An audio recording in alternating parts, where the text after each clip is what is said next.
What is community? It's Friday night lights with laughter as post-game commentary. It's fun runs, fun rides. It's passing the boot for local heroes. And it's breaking ground for groundbreaking startups. This is what makes a community. And it's what makes a community bank. It's fertile financial resources turned back into local soil. Here's to people helping others thrive. This is community banking. D.L. Evans Bank, since 1904.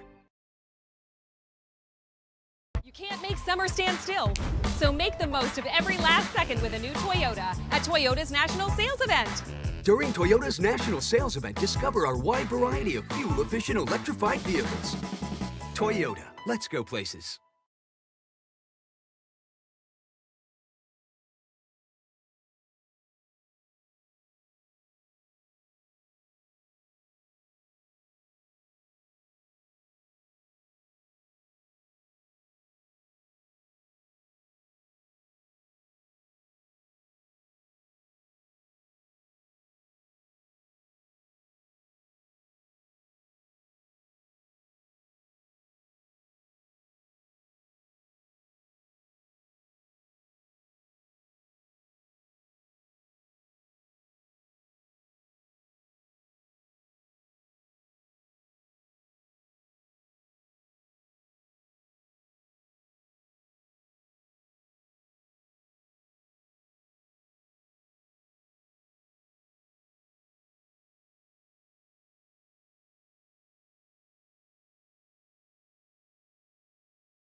A hit in the morning, another between class, after school, and more before bed. Vaping sucks you in quick. Not to mention all the chemicals and health problems everyone's talking about. That's why thousands of teens are ready to take back their life their own way with My Life, My Quit. When you sign up with us, you'll get a free and simple quit plan that makes it easier to stop vaping. Visit mylifemyquit.com or text Start My Quit to 36072.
Blocker passes the down, real miscommunication there, passing the pre-conversion, no good.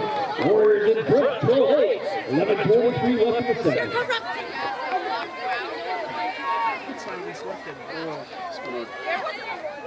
Biggest Achilles heel all season. Touchdown. This one an offensive touchdown after the pick six before, and this one was a 12-yard run at the 10:41 mark of quarter number 2. The extra 2-point conversion was good. So really the difference in this game right now, both have 2 touchdowns. Watersprings has not converted on their 2 points after each touchdown, and Camas County has. So that is your difference in the ball game. Your score is at 16-12. Pass from Plocker goes over the top, and he was looking for wide receiver number 5, Johnny Thines, and one of the things that the Thines was hoping for there was a holding call, and it looked like he might have been justified, as the Watersprings coaches.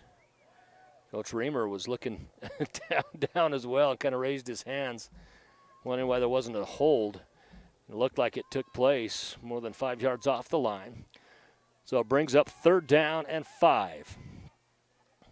From the shotgun is Plocker. Looks downfield, has his man, it's Lynn.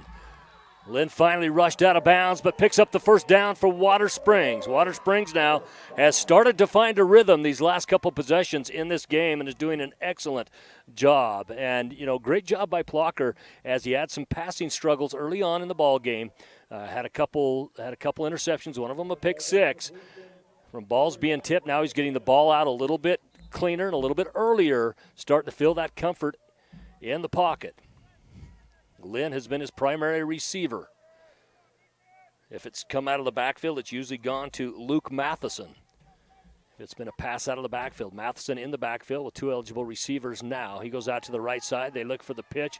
Getting away with a face mask was number 15, Caden Baxter. He let go quick, and it was at an angle where we could see it. The officials really couldn't see it from the side, but he grabbed the face mask, quickly let go. It's going to be a loss of yardage on the play, and it's going to bring up a 2nd and 17.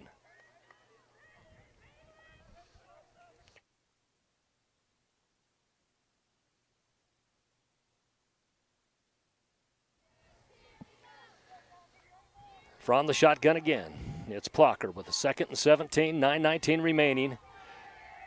And they go with the reverse jet sweep. It goes over to Lynn, and he gets brought down. He does have a gain on the play, but he's brought down and draws a penalty flag as he slams the ball to the ground.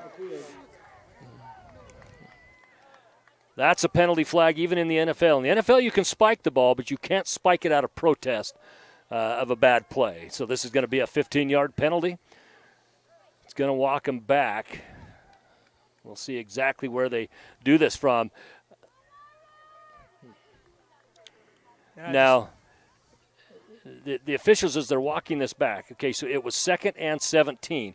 This is a personal foul penalty, and it's not actually should not be a spot foul. It should actually be marked off 15 from where the line of scrimmage was. But they're not going to do that. They're going to go up to the original line of scrimmage, and they're going to walk it back.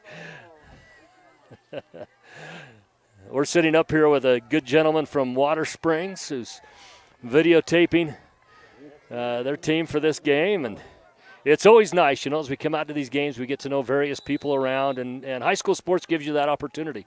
It's a fun game. It's a fun game, and it's fun to be involved in these youth lives as they grow up and they take part of these games. So on now, 3rd and Rexburg, we'll call it. As Plocker out of the backfield, skips a defender. Had a nice lateral skip on that defender, and it's going to bring up a 4th down. And like I said, the last one we called it 3rd and Rexburg, which is about 40 miles from here. We'll call this one 4th and about the same.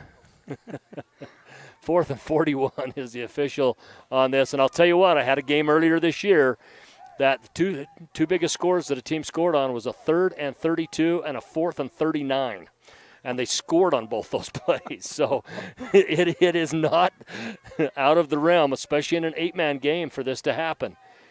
They do have a man back deep to receive a punt.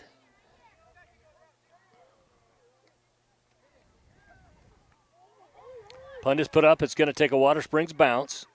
Does so. Grabbed by Smith. He heads to the right side. Steps up around the sideline now. Has not been taken down yet. Boy, and talk about a tackle that goes in the highlight reels as number 24, Trevor Tews, carries the return, and he was at a stand-up position, and he got absolutely pancaked. To his credit, he did hop back up. Pride's going to do that for you. That's one of those, you get over to the sideline, and all a coach does is looks at you and said, "Did you learn something?" And hopefully as a player you just say, yes, I did learn something. It was a great tackle. Wasn't able to catch the number on the tackle there. It was actually number 2 Plocker with the tackle.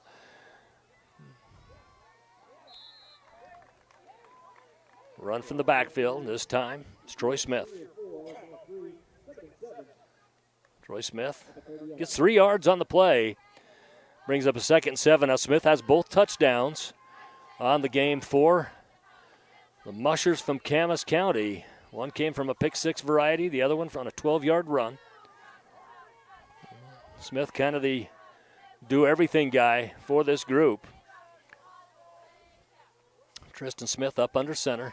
Handoff goes again to Tupper. Here's Tupper. He's out of the head of the defense, and no one is going to catch him. As he gets in for the touchdown with 7:05 remaining.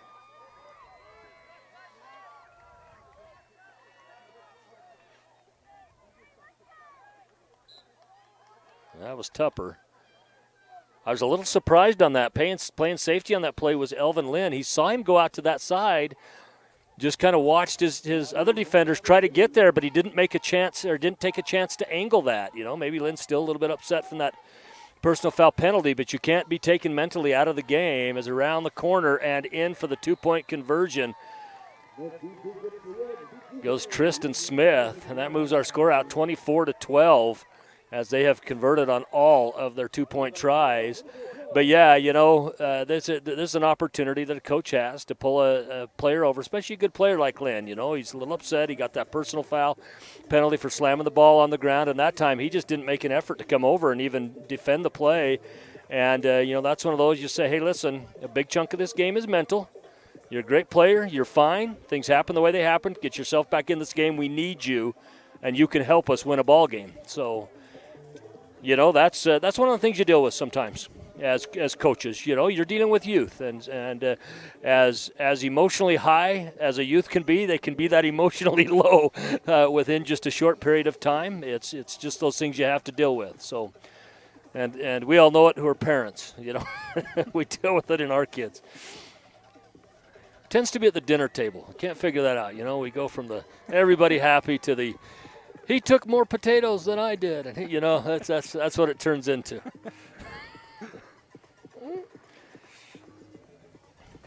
As it is, 24-12, your score, 7:05 remaining in half number one. Watersprings hosting this game, 1A Division II. Once again, that is the smallest school size in the state of Idaho. Some fantastic athletes have come out of 1A Division II, as well as 1A Division I. Both those divisions are 8-man football. And this year, just south of us in the state of Utah, for the first time ever, they've started an 8-man division down there. Before that, any teams that could not field an 11-man team played fall baseball as well. So they had 2 different baseball leagues and had 2 different state championships, depending on the time of year. And an onside kick goes right between the legs of the Watersprings player and picked up by Camas County. The player was there right on it. 67, Ian Olson. And he was right there. It just went between his legs. It was almost like a ground ball to a shortstop in a baseball game, and it just kind of went between the legs there. Camas County came and jumped on it. He didn't do anything wrong other than just a little bit late on the play. And now Camas County, with momentum going, starts moving upfield. One of the things you notice about Camas County, there is a sizable difference between their line and the size of the kids on Watersprings right now, and it's starting to play a role. Coming up this side is Smith. Smith now down to the left side. He's got 2 of their 3 touchdowns. Tupper with the other. He gets down, brought inside the 15-yard line.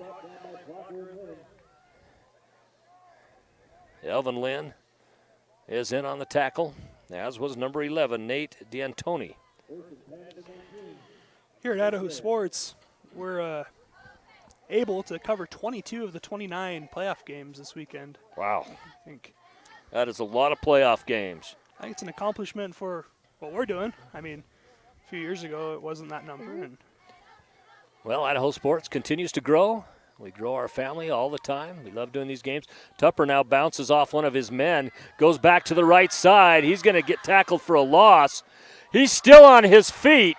If he gets back to the line of scrimmage, it will be a miracle. He ends up being pushed out of bounds after it looks like it's going to be about a 3 to 4 yard loss. It'll bring up a 2nd and 13, we'll call it. Great pursuit in the backfield by Watersprings.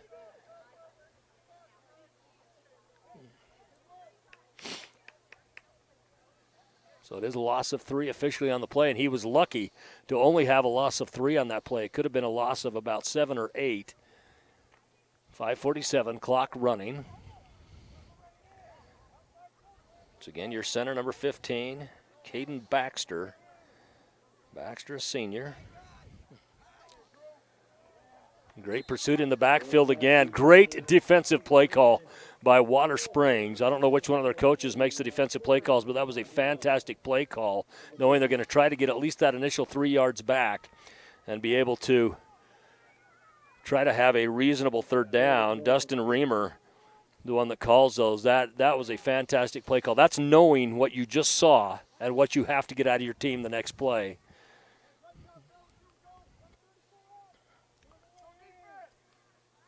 Up under center again. It's Smith, and he goes off to Troy Smith, and he's going to get taken down. This has been a great defensive possession for Watersprings, who gave up an onside kick. Yeah, it's that quick adaptation, right? Being able to quickly turn around and say, hey, guys, this is what we need to change, this is what we're seeing. And I think communication is a big part of that. This brings up a fourth and long 12, short 13. And unless they got a kicker, they can kick about a 33-yarder. We're going to have an under center play. From the shotgun is Smith. This is the Tristan Smith variety. He's got two eligible receivers. Pops into the backfield. Has his man open. Able to get him all the way down. I cannot see. We do have a tree blocking us here. Don't know if he got in for the touchdown. It looks like he did. got him for the touchdown. It was number 34, Emmett Palin. And Emmett Palin is one of the players that the coaching staff for the Mushers talked to us about before this ball game. They said this is a kid to watch. He's a little bit unsung compared to some of the others, but he is a very good ball player. And I'll tell you what, he's got a college tight end body. And he caught that pass on a tight end route.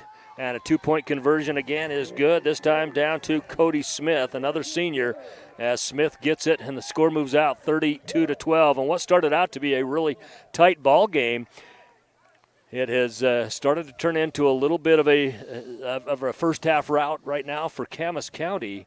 We're going to take a break here on Idaho Sports. We're going to be back right after this.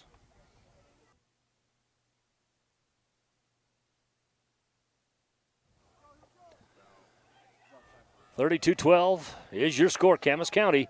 The Mushers on top of the Warriors from Watersprings. 4:12 remaining in the first half of play. Beautiful late fall day here from Idaho Falls. A little bit chilly, but not overbearing. Don't forget, you can log on to IdahoSports.com and catch all the action here during the state playoffs. We are doing the vast majority of the games, in addition to tournament coverage on IdahoSports.com is presented by Project Filter, Your Health Idaho, the Idaho Department of Health and Welfare, and the Idaho Transportation Department. It's also brought to you in part by Valleywide Cooperative, and as always, your local Toyota dealer. Onside kick again. This one's going to go out of bounds, and it's going to draw a penalty. That's going to benefit Watersprings. This one was kind of a line drive. If it was baseball, we'd call it down the third base line. Our Army of Idaho sports action photographers are covering games all over the state. We've revamped our galleries to make it even easier to find and order your favorite action shots. Just go to IdahoSports.com and click the Action Photos link in the menu.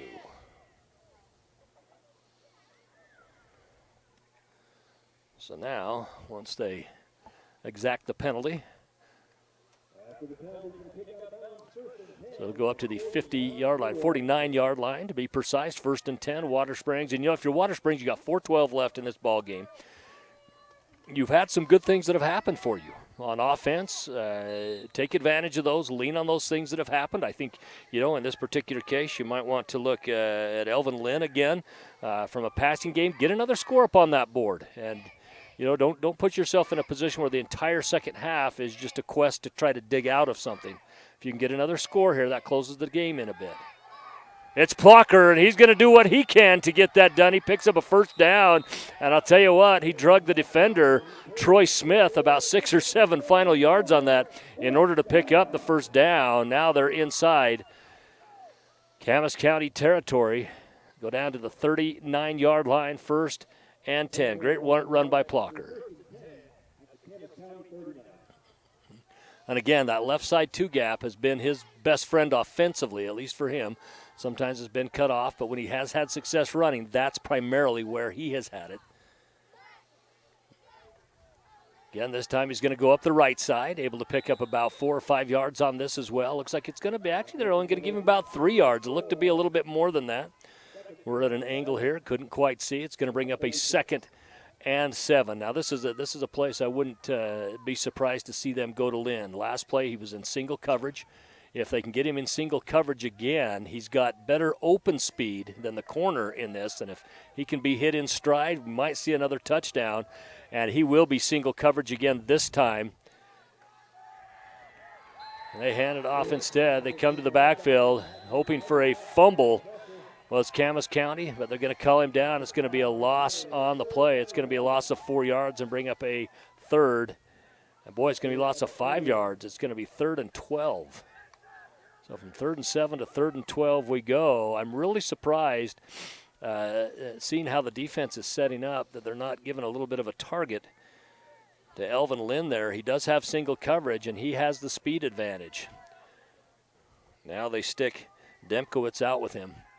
So you got twins right, one in the backfield. From the shotgun is Plocker. And this one gets blocked down as initially he looked for the pitch to go over to Luke Matheson. And when they were blocking where the pitch would go, he tries a little dump over the top and it gets knocked down. Great defensive play by Camas County. Tonight coming up at 7 p.m., Matt and I will be right back here on IdahoSports.com as we bring you 5A football from Rigby. It's Owyhee and your reigning state champions in 5A, the Rigby Trojans. Just 2 losses on the season for the Trojans. Blocker has his man. It's going to be picked off. That's the 3rd interception of the ball game for the Mushers. This time it's by Cody Smith. So each time it's been by a Smith. Twice by Troy Smith, this time by Cody Smith. And, of course, under center for them happens to be Tristan Smith. You know, this is one of the things you get with a lot of small towns. You see this a lot. You'll find out, in fact, some of those families, because a lot of them are farming communities. And these farming communities, you know, a lot of those farms have been passed down from generation to generation to generation. And sometimes you'll see kids, and sometimes they're brothers, and other times they'll have the same last name. And you'll say, well, are you guys related? Yeah, we're like 5th or 6th cousins. Because families have stayed around, and as they've spread out that way, it might not even be a close relation. We got a completed pass here, and coming down to defend it is going to be Demkowitz, and he is unable to get down. And Trevor Tews picks up a touchdown, but we have penalty flags on the play, and it comes in the area that we typically see holding, and because they're going over, actually it might be on Watersprings. He was looking, it looked like he was motioned to see if they were going to decline it or not. It might have been an ineligible receiver downfield. Might be what we have. But it looked like he motioned that the official.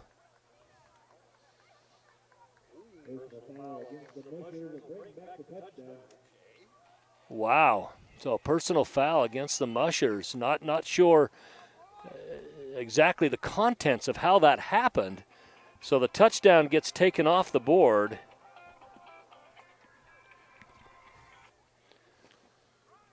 .157 remaining in the first half. It will be a replay of the down. So it's going to be 1st and 20. First and 17. Now they're going to have to reset the chains. The chains think they need to go back to where the first down is now, but that's actually not the case. They need to go up. It's going to be a 1st and 17, not 1st and 10.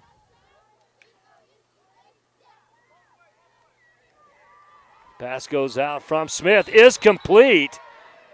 Completes it out to number 21, Cody Smith. Now this is interesting. Because that personal foul was thrown during the play on a touchdown, it was a touchdown. They called the touchdown back. It becomes what should have been 1st and 17 from where that took place. They allowed the chains to go all the way back to now where the down marker was, and it's going to be it's going to be 1st and 10. I mean, they would have got the 17 back. They ended up getting that back. It was almost right on 17. But these officials need to get together, and they need to discuss this. There's been a couple calls out there that they have they've missed the way the play is supposed to be exacted on that. And that was one of those because it made it so really Camas County would have only had to get 10 yards to get a first down, and that's really not the case. They really should have had to get 17. Now, they got that anyway. But you can't plan on that. You gotta make sure that it is correct. And there have been some. There's been a couple questionable spots on penalties of where they put them, and then moving the chain gang down to where the penalty was exacted at was actually incorrect. And just to be clear, the chain gang, they're obviously volunteers, parents. Well, yeah, and folks, they didn't do it on their own. They didn't do it on their own. They called them down to the spot, yeah. And so it was, now, I mean, again, it didn't affect the final outcome because they did at least get 17 yards back. But had they fallen short of that, it would have technically should have been a second down, not a first. Spinning out of it and then finally going out of bounds is number 24, Trevin Tews, and I'll tell you, he was awfully lucky defensively. They're awfully lucky, the Warriors, not to pick up a late hit out of bounds. They had engagement, and that's probably the only reason why it wasn't called. He did have engagement while he went it. However, the final throw came when they were well out of bounds, as it is. The officials, it's their job to call it. It didn't get called, and we move on, and we get a false start on Troy Smith. It's going to be a 5-yard penalty. That from the line of scrimmage will bring it back 1st and 15. Ball will be placed on roughly the 45-yard line, just slightly behind it. $1:34 remaining in half number 2. Pardon me, in half number 1, quarter number 2. And for Trevor Tews, he was really hoping to break one for a touchdown. It was his touchdown that got called back earlier in this possession.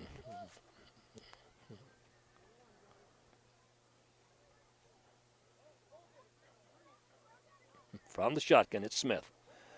Smith drops back. Looked like it was going to be a screen pass for just a moment. Good pickup in the backfield. And now it's quarterback on quarterback.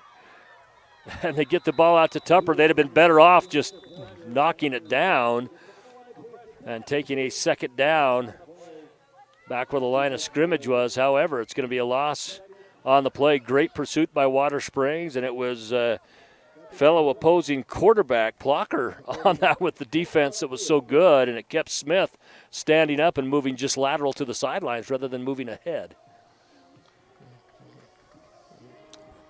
Very interesting how that unfolded.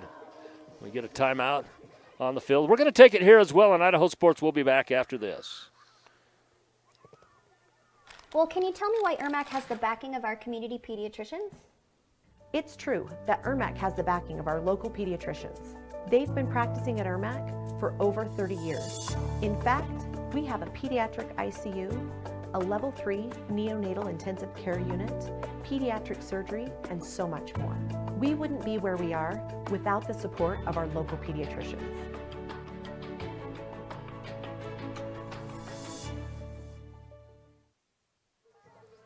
Your Health Idaho open enrollment ends December 15th. Visit yourhealthidaho.org to see if you qualify for quality health insurance starting at $0 per month. That's very affordable. That's a good deal. If it's $0 per month, that's extremely affordable. 32-12, that's your score up on the board. Right now, Camas County, who really came alive in quarter number 2, has spread this game out. They have also converted all of their 2-point tries as well. 1:16 remaining.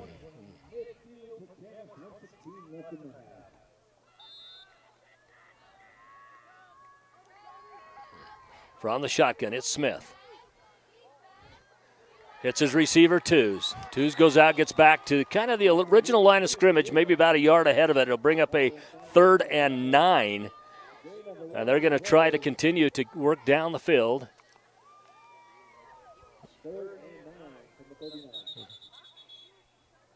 Yeah, I was going to say, I believe Camas County had one more timeout remaining. They just used it here with 54 seconds on the clock and a 20-point lead. We'll keep right here for this. So 3rd and 9. Ball placed on the 39-yard line. A lot of 3s and a lot of 9s in that statement. And they're going to try to put another score up on the board. They did have a score brought back in this possession. That was due to a personal foul penalty. You know, the first quarter, very, very competitive first quarter. In fact, after an 8-6 lead that Camas County had, Watersprings came back and for a brief time took the lead at 12-8. They did not convert on either one of their 2-point tries after the touchdowns, but however they took that lead, and then from that point on, it's been Camas County on the scoreboard. Camas County has put up 24 unanswered points since that time. Most recent one coming on a 46-yard run by Tupper. This is a scenario where Watersprings would love to have senior Peyton West, who's out with an ACL. He's down supporting his team. He's a brave man wearing shorts in Idaho this time of year. Troy Smith with the reception and very close. I think they will give him the first down on the play. Now, the side judge nearer to us had it just short of the first down. And they are going to give him the first down on it. They had him just short of the first down. However, because it was on the right hash mark, the far line judge overrules and takes it from his side. Tupper was in motion. Coming out of the backfield is number 21, Cody Smith. Smith now comes down the sideline. If he can't get a touchdown, he's going to want to get out of bounds. And it was a big hit. I caught part of it, but once again, we got this beautiful tree. It is beautiful, but it is right in front of us. And so anything that goes to the corner, either they're doing it purposely so nobody sees the trick of getting in the end zone, or it just happens to be that way. But it is a beautiful tree, and it's even turning fall colors. We're starting to see some yellow in it, maybe red after another week or so. It's going to be first and goal from the 9-yard line. 23 seconds remaining. From the shotgun is Smith. Smith false started, got away with it. And this was a pass attempt. They're looking for Emmett Padlin, who was looking for a pass interference, but it was actually great defense by Lynn. Elvin Lynn, what happened on that play? Lynn actually had the track ahead of him, and because the ball was thrown out in front of him, Lynn actually technically by rule becomes the eligible receiver, even though he's on defense. He's the one that now is eligible, so it's actually higher likely in that scenario that Emmett Palin would actually commit a pass interference rather than Lynn. Now we're going to go with some trickery on this play. They're going to pull everybody off the line. We'll see what happens. They still have to come to a set still. And they are going to hike it. Is interesting. I think we're going to get a timeout. No, they're going to call a false start. And I think the false start is actually going to be on Tristan Smith, their quarterback, as he kind of took off before the ball was actually left the center's hands. The center in that situation, Caden Baxter. And it brings up now a second and goal from the 14.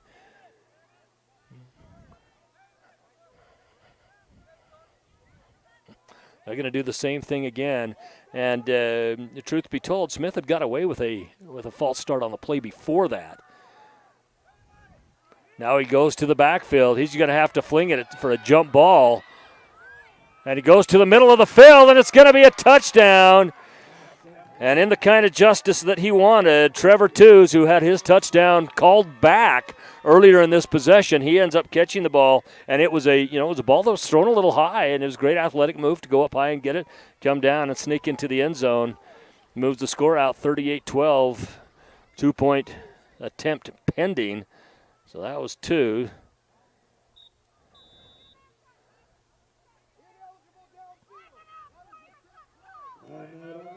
Camas County will call, I think, is the remaining timeout. Yeah, it is. And what you hear down there is you hear Coach Shane Reamer he's saying, listen, there was an ineligible receiver downfield because one of the linemen now, two of the linemen stayed back. One lineman lined up eligible. He did not go down in a 3-point stance. That was the guy that was downfield. I think that's who he saw. I think when he sees this on replay, he will see that it was actually an eligible person downfield. However, I can see where he's coming from. And when you have a play that lasts that long, it is almost impossible to not have an illegal receiver downfield. But in that scenario, nothing was called there. It ends up being 38-12. We do have the extra attempt pending right now. If they're able to get it, we would go into half 40-12. So we're either going to go into the half 40-12 or 38-12. Of course, you never know on a kickoff. You end up getting a long run back.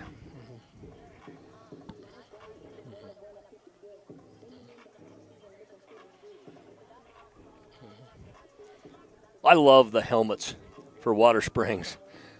I'm one of these guys that loves the most basic of stuff. I love Penn State's uniforms helmets because it's just basic. Penn State, Alabama. Notre Dame. Yeah. You know, I just love I'm not a Cleveland Browns fan, but I love the Cleveland Browns helmets and unis because they are just as basic as it gets.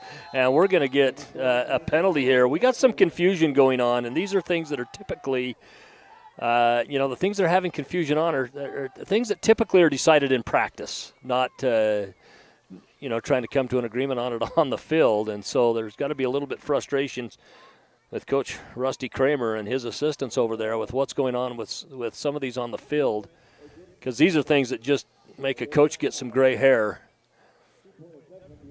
I think the all-time gray hair is offsides on a kickoff. I think that is the all-time gray hair one, because it's like, even if you could have got away with it, there was nothing gained that you're going to get it. And then, of course, late hits out of bounds. Those are always tough ones for coaches to have to swallow. From the shotgun, Tristan Smith goes to the back, has his man in the end zone, a little over his head. So the first time that they have not had the two-point conversion following a touchdown. 38-12, your score, and they will kick off. Did you get a chance to watch the NFL game last night, Matt? I didn't. I did not. It was an interesting game. You know, you had Baltimore and Tampa Bay. It was one of those games. Right now, Tampa Bay and the GOAT, Tom Brady, really struggling this year to get things going. And a lot of that frustration is showing on the sidelines of that ball game. If you had a chance to watch that, a lot of frustrations there. Of course, we got some college games coming up in the region, in this area this week. Boise State, Idaho State, Weber State, Utah State, BYU, and University of Utah are all our regional teams, and they have games coming up this week. In fact, University of Utah won last night. Their game was a Thursday night game as they knocked off Washington State in a Pac-12 matchup in a very, very close game played in Pullman. Brigham Young University, who's struggling defensively this year, has dropped out of the top 25. They welcome in an East Carolina team that has been playing very well. And BYU took a trouncing last week from Liberty. And East Carolina is very much a Liberty type of team and playing with some momentum right now. We'll see what Coach Kalani Sitake can do there. Boise State has started to turn their season around after a struggle to begin and firing of an offensive coordinator. They're starting to move things around. Utah State has kind of been back and forth with some good play and bad play this year. I call Utah State kind of the schizophrenic group in this, where at times they've looked brilliant, at times they've looked bad. They had a big loss earlier in the season, 34-3 against a 1AA team, Weber State. Weber State was undefeated until last week. And Weber State, they set a record. They had 4 safeties called against them in the game. All 4 of them were the snapper hiking it over the head of the punter. It was crazy. It was an NCAA record. They've never had that. And talking about things that cause coaches to have gray hairs, we don't think of that because it's not very often that it happens, at least at that, or at least that many in a ball game. But so here we are, 6 seconds remaining. There was an onside attempt. Try. They're going to look to go downfield, and it's going to be the 4th interception of the game. This one's going to be by Cody Smith, and we're going to go to the half, 38-12. It was a good play call. You got to go for it, and the interception. Those are ones that obviously it counts statistically as an interception. I don't really look at it that way, just because you did the right thing. You're trying to go for it. You've only got 6 seconds left. Let's see what we can pull out here and try to come back in this ball game. As it is, we go to halftime, and Watersprings 12, the visiting Mushers from Camas County, 38. We'll be back with first half thoughts after this. Ads like this keep popping up, but I see through the hype because those vape clouds people claim are just water vapor contain as many as 31 different chemicals, like formaldehyde, the stuff they preserve dead bodies with. And while the flavors sound all harmless, we still have no idea what these ingredients could be doing to our bodies. But I already see vaping for exactly what it is. Get the real facts at BehindTheHaze.com. We're Valley-wide Country Store. For 100 years, we've been your #1 choice for food, fuel, farm supplies, and just about everything else you could need to get you through your day. We know you work until the job is done, and so do we. For gas on the go, or a little extra to help you get down the road, you can count on us. We are proud to employ your neighbors and to be a cornerstone of your community. We're Valleywide. Yesterday, today, and tomorrow, we're here for you.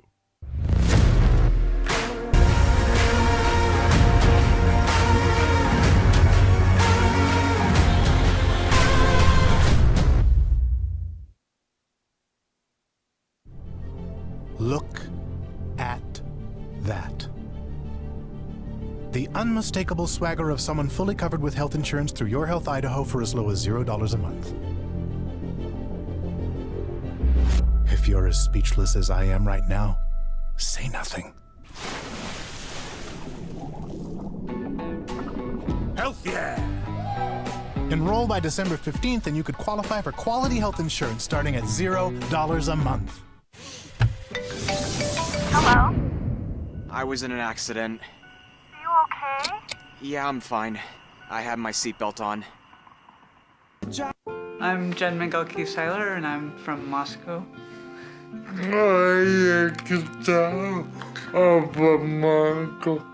I think it's really important to get vaccinated because it's not just about me and my health, it's about the people around me. We have a lot of friends who have disabilities or have different health conditions. I want to make sure I don't make anyone sick. So we chose to get vaccinated to keep each other healthy. Taking the hard path isn't always easy. It takes courage and determination to do hard things. Quitting tobacco and vaping is possible. You decide when. We'll show you how. Learn more at projectfilter.org or call 1-800-QUIT-NOW.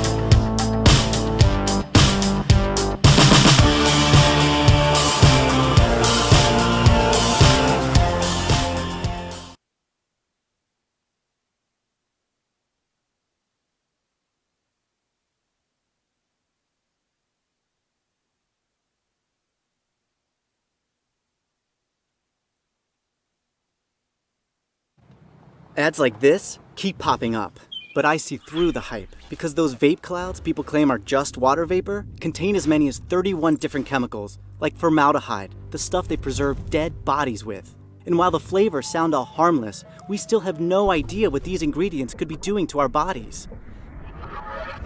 But I already see vaping for exactly what it is. Get the real facts at BehindTheHaze.com. We're a Valleywide country store. For 100 years, we've been your #1 choice for food, fuel, farm supplies, and just about everything else you could need to get you through your day. We know you work until the job is done, and so do we. For gas on the go, or a little extra to help you get down the road, you can count on us. We are proud to employ your neighbors and to be a cornerstone of your community. We're Valleywide. Yesterday, today, and tomorrow, we're here for you.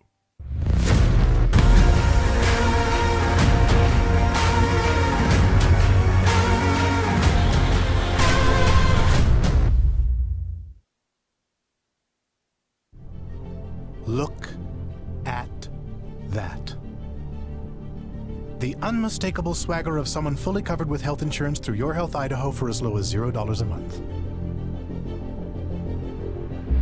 If you're as speechless as I am right now, say nothing. Health yeah! Enroll by December 15th and you could qualify for quality health insurance starting at $0 a month. Hello? I was in an accident. Are you okay? Yeah, I'm fine. I had my seatbelt on. I'm Jen Miguel-Seiler and I'm from Moscow.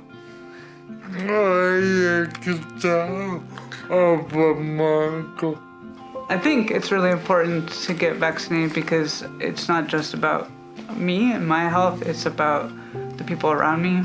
We have a lot of friends who have disabilities or have different health conditions. I want to make sure I don't make anyone sick. So we chose to get vaccinated to keep each other healthy. Taking the hard path isn't always easy. It takes courage and determination to do hard things. Quitting tobacco and vaping is possible. You decide when. We'll show you how. Learn more at projectfilter.org or call 1-800-QUIT-NOW.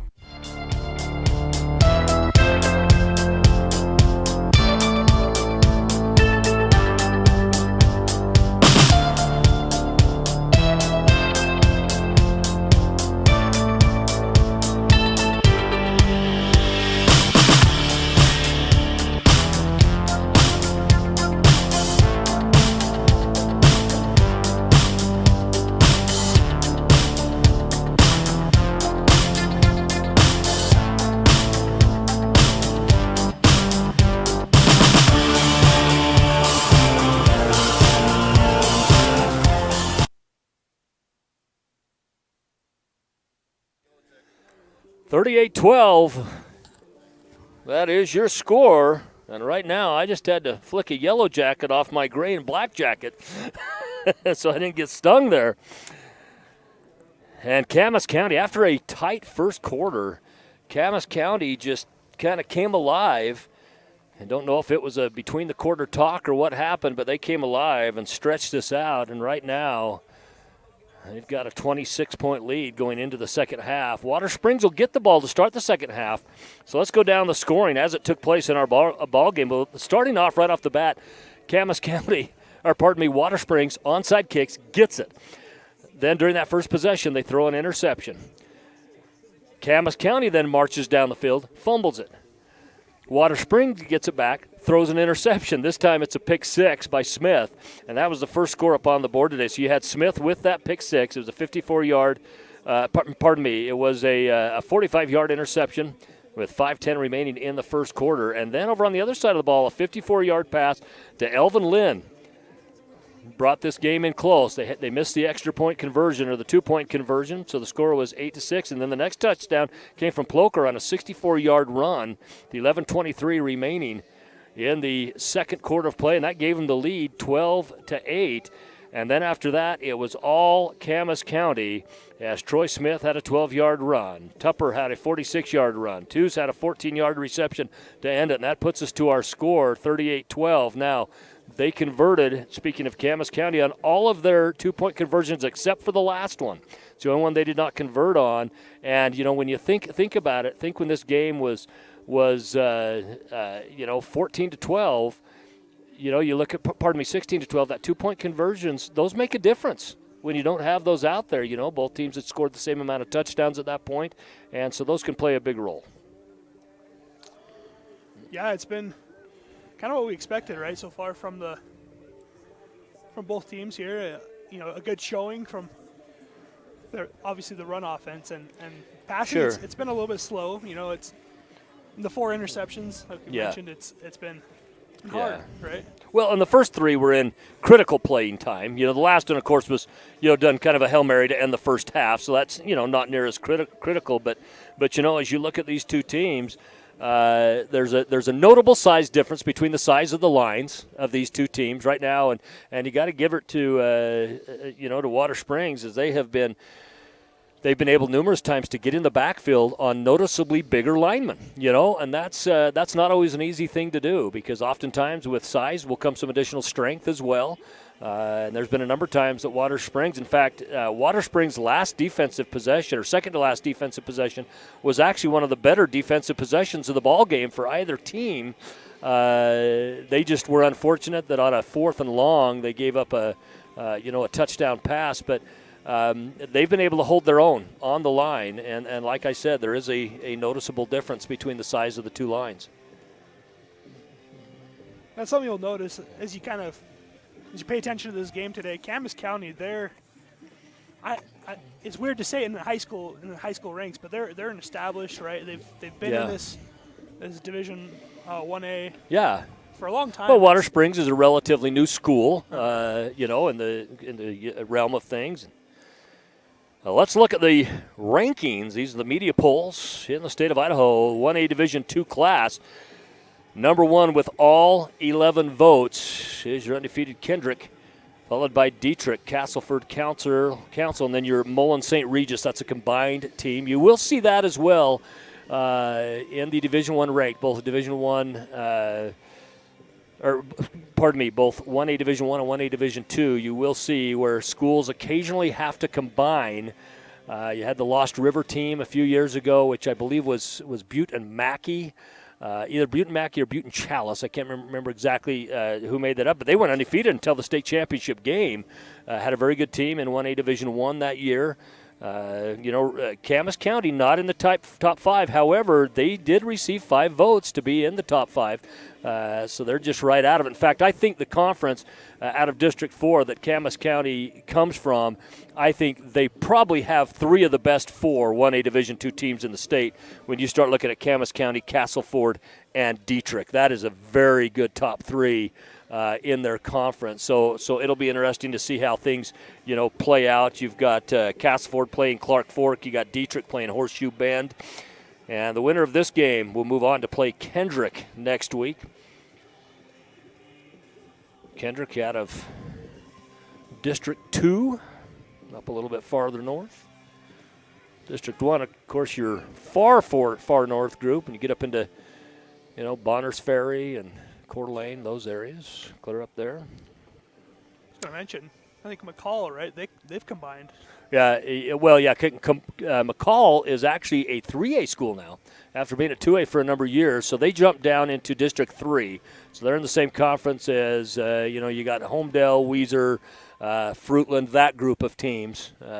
Parma is part of that as well. I always see the hyphen. It's McCall. Donley. McCall, yeah, but they've always been that way, kind of like Sugar, Salem. Okay. Yeah, you got Sugar City and then Salem that are 2 communities. The freeway splits them, but they both go to the school. And McCall and Donley have been that same way. You got McCall that's right there on Payette Lake, and then you have Donley, which is more, traditionally it was more of a farming community just south of there, so they called it McCall-Donley, moved them in as well. But yeah, McCall made the jump up, and having made that jump, they actually have played for the state championship basketball game the last 2 years in a row.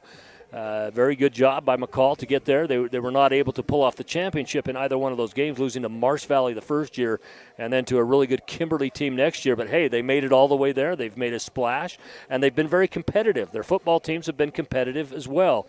They just happen to be in a very tough conference. Homedale, who has, 3 of the last 4 years played for the state championship game, all 3 years of that losing to Sugar Salem, and then lost to Sugar Salem in the semifinals last year before Weiser knocked off Sugar on the 1-inch line in double overtime in the Dome last year. So there's some good teams coming out of these various conferences, but it's good to see.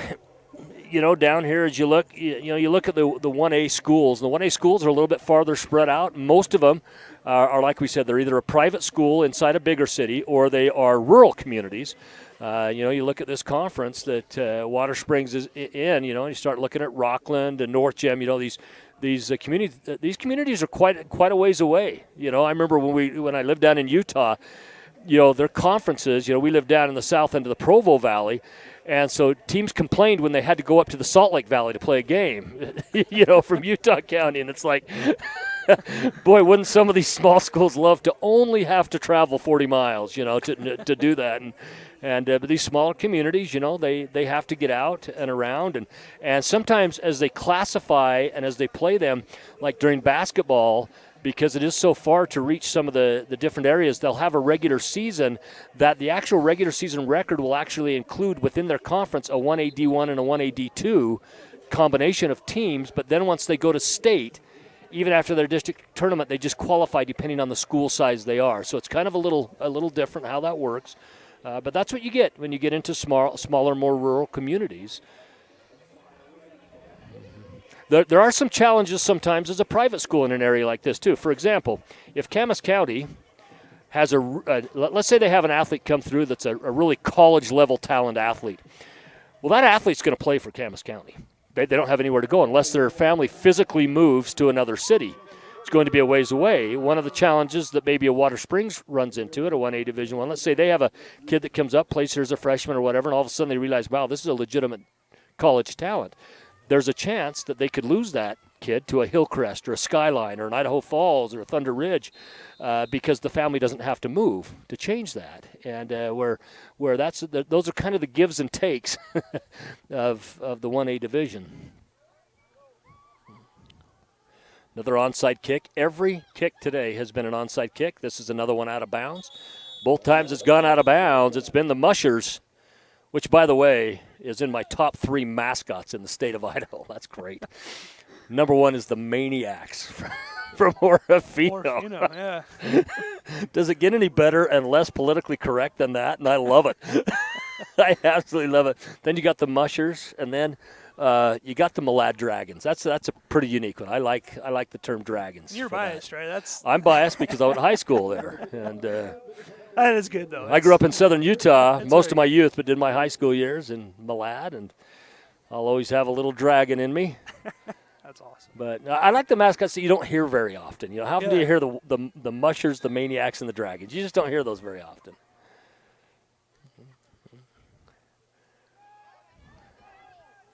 To the outside goes Blocker. And Plocker's able to pick up some yardage. It looks like it's going to be about 4 yards on the play. Brings up a 2nd and 6 for the Warriors. And I think if you're the Warriors, the key to starting the second half is getting a score on this possession. You've got to get out and pick up a score on this possession. It gives you some kind of that emotional lift as well that you need going into it. But you're in a hole here. I mean, you're 26 points down, and you don't have time to waste, which means you're probably going to have to throw the ball a bit more in the second half as well. Blocker again. It was close to a horse collar tackle, but I think he did have him by the jersey as he was brought down by big number 32, Mason Quinones. And again, you start seeing the size of some of the players. Camas County has some big boys down there on the field. They got some really big kids. They do not list their weights here, but I'd imagine the average across the linemen from these two schools, on average, there's probably about a 15 to 20 pound difference. We can speculate that's agriculture, right? My bucking bells of hay, Blocker again. It's 3rd down and 7. Nice pitch up the middle. And unable to make much out of it was Luke Matheson. He got back to the line of scrimmage, brings up a 4th down. I actually really like that play call. It was read well by the defense, so it didn't end up, with any gain on it. But I think that was the right call and gave them an opportunity. Yeah, you got to shoot for it, and exactly what we've been talking about. You're down 26, and the clock's only going to keep going, so you got to at least try it, right? Push it in. Down to 10:39 to be exact, remaining in 3rd quarter. Once again, coming up tonight at 7 p.m., Matt and I will be over at Rigby High School as Owyhee visits the Trojans of Rigby, and a nice punt as it took a Watersprings bounce. Gets down inside the 20-yard line. Looks like it's going to be down around the 17 where they're going to take over 1st and 10. The Wrangler in Fairfield is proud to be a supporter of Camas County Mushers. Open for over 32 years. Come on in and try one of their amazing and unique milkshake flavors. The Wrangler only uses 100% fresh and local ground beef for a taste that can't be beat. While you're there, you won't want to skip the Roadkill Patty Melt. Let's go, Mushers, from everyone at the Wrangler. Is the Mushers taking over here, 1st and 10. Roadkill Patty Melt. Roadkill Patty Melt.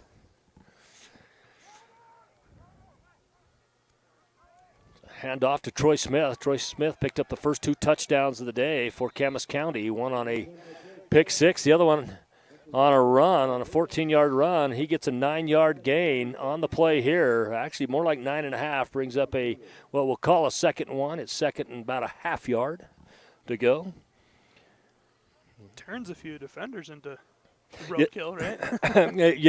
I've made a point, with all the advertisers that come in through Idaho Sports, as I've gone up to various parts of the state, I've made a point to stop in at different places that advertise with us, and next time I'm up there, I'm going to have to go get some roadkill. We'll see. Now it says roadkill patty melt. So is that roadkill? Is it squirrel? Is it duck? It's whatever they find, I guess. It might be. I'm sure they have badger in the area. It might be badger. I'm sure it meets all health codes that are responsible by the state of Idaho and the U.S. FDA. But it does sound good, roadkill. Ooh, other roadkill. Might be rattlesnake or blow snake. You're getting hungry now. I'll tell you, I wonder what blow snake roadkill tastes like. I bet it's really leathery. You were saying it like you had it before. I've eaten some old meat before. I grew up on a beef cattle farm. So just shy of the first day. Yeah, we said it's about a half yard. That was actually too much length. It looks like it's about 3 or 4 inches. Brings up a second down and short. They're going to get the clock going here again. Here they go. 9:47 remaining in the third quarter. Up under center is Smith. That's the Tristan variety of Smith. And he goes out to the Troy variety of Smith. And they get down across the 45-yard line, where it will be 1st and 10 for Camas County. And, you know, as you move on later in the game, that's where you start to see the difference in size in players. You know, oftentimes if you're a little bit undersized, you can handle that in the first half. As games move on, that's when it really starts to play a role because it just gets wearing. It just gets absolutely wearing. Up under center this time is Smith. Goes to the backfield. It's going to be Tupper this time. Tupper picks up some positive yardage. Looks like about a 7-yard gain on the play. That'll bring up a second and long 6, short 7. Tristan Smith, he's running with vengeance, like he's got something to prove, right? Yeah, he is. It'll be 2nd and 3. Looks like it was a 7-yard gain on the play. Again, we don't have each individual yard mark. We have it on the 10. Each 10, 10, 20, 30, 40, 50, and so forth. Now handoff around the right side, taken this time by Tews, who scored the final touchdown in the first half. And Tews picks up a first down here. And I think if you're Camas County, I think the strategy as you come out here in the second half is to say, hey, listen, let's primarily, unless we have to pass it, let's run this ball. Let's keep the clock moving. Let's not leave anything to chance that way, and let's just keep picking up first downs if we can, move those chains, and run the clock down. 26-point lead, 26-point lead right now, 12-38, 8:13 remaining.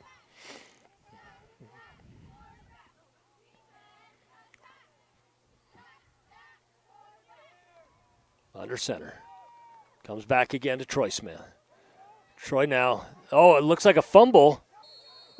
It is a fumble, and it's recovered by Watersprings as it popped right out of his hands.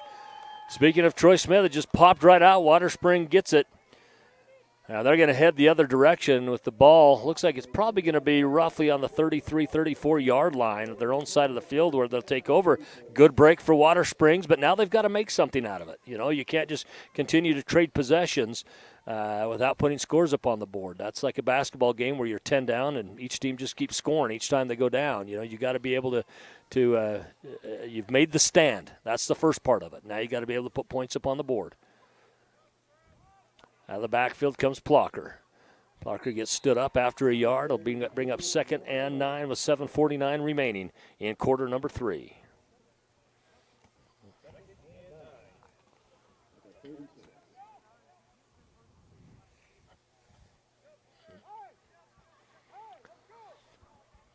The Waterspring Warriors. I love their mascot. You know, you look up at the logo, the symbol for that. It's really cool. Kind of the helmet shape with the eyes. I like that. They're in their home blues. And Plocker again gets out near the first down marker, maybe just slightly short of it. Looks like he might be about a half yard to a yard short of it. It's on the other side of the field, so we'll go with that line judge, the side judge over there on that side. And it's going to bring up a 3rd and 1 for the Warriors. And, you know, and I think if you're in this scenario, that you continue to have Plocker go ahead and carry that, get you another set of downs. And they will, and he does.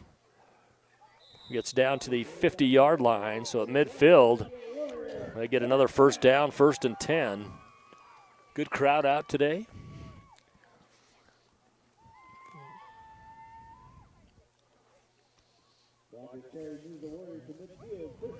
4250 South, 25th East. That is your address here to the school.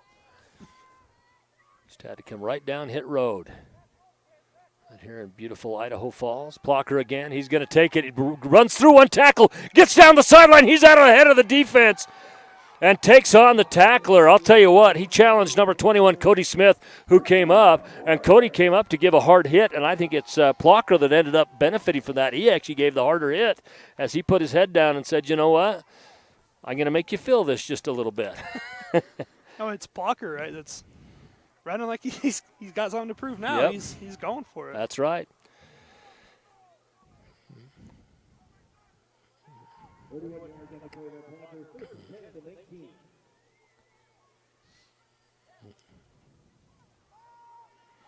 Plocker now out of the backfield. Nice pass. And who does he have? He has Lynn, who gets down inside the 5-yard line. It's going to be 1st and goal from somewhere between the 2 and 3 yard line. And that's the first time that they have targeted Elvin Lynn in a long time. You know, he had several catches, including the long touchdown pass. That was a 54-yard touchdown pass, to be precise, the first quarter of the ball game, and have gone to him sparingly since. This one puts him in good position. It's Plocker with it. He gets down to the 1-yard line, brings up a 2nd and goal. 5:41 remaining in quarter number 3. We're going to get back on the ball and do the same thing, I suppose. Yeah, well, and that's good coaching because that's done in practice to determine what exactly you're going to run. Make it so you can get up there. He's going to push his way in, and he's going to get it this time. I think it's going to be a pretty easy call. He does. He gets in, and even if he wasn't in, there's no instant replay in high school football.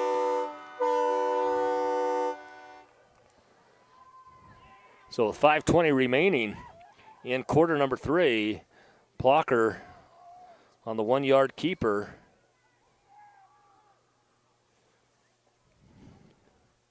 He gets in, and we'll see now if they can pick up a 2-point conversion. They have been unable to convert on these, each of their previous 2 touchdowns.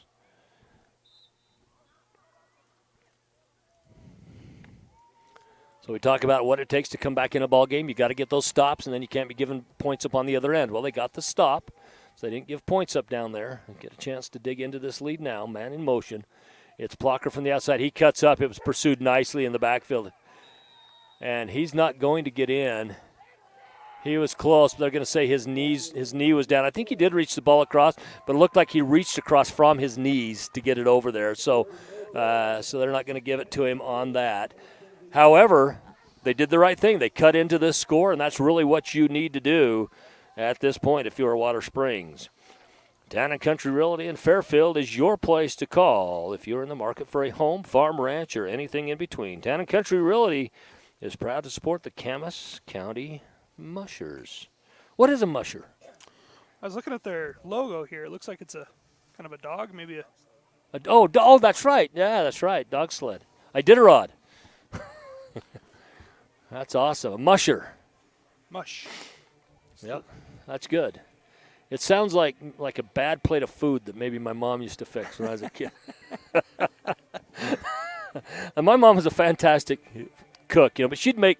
My mom was really good at most things. Grew up on a beef cattle farm, so of course grew up eating a lot of steak, things like that. But she'd cook some goulash, and I like goulash for the most part, but that was the one dish my mom did not do a very good job on. And I guess that's the closest thing to musher that I can think of is my mom's nasty goulash. But, hey, I grew up in the era where if you complained, they grabbed it from you and you just didn't eat that night. So you just gagged it down and did what you had to do. Speaking of roadkill, that might have been some of the meat that was left inside that. We're going to get the kickoff here from Water Springs. Every kickoff thus far today from both teams has been an onside attempt. 2 of them have been recovered, 1 from each team. This one's going to be a traditional kick. It's going to go to the mid. And picking it up, it's going to be Twos. Twos goes around the right side. He really has one man to beat before he gets around the corner. Now he's being chased down by Lynn. Lynn's going to hit him and knock him out of bounds down around the 25, 26-yard line. But a great return for Twos, who scored the final touchdown of the first half. That's the real danger of putting it in the air. That's why it's almost the onside is. They'll stop there at least, right? Yeah. Well, oftentimes if you're not going to kick a true onside kick, sometimes what you do is just kick a squib kick. So one of the middle linemen's grabbing it up, one of your, and it doesn't go back to where your runners are. Because you want the guy that has to rumble, bumble, stumble to carry the ball up the field. From the backfield, Smith. He goes out to the right side, gets it out to Cody Smith. Primarily in the first half, Tristan Smith obviously at quarterback, and it was, primarily Troy Smith that got most of the action. But right towards the end of the first half, you started to see more come from Cody Smith. Started to see more come from Tupper as well. So now we're down on the end where we do have a tree that blocks part of the end zone, and they've been going to this left side where it covers us. I might have talked the officials into giving a penalty if they come this side and score on it. And look what they do. Come this side, dang their hides, and it's one that we can't see the touchdown again. And no penalty for throwing it to this side. You'd think that the officials would be more sensitive to our needs up here in the booth. Trevor Twos picks up another touchdown. Listen, with 4:15 remaining in the third quarter.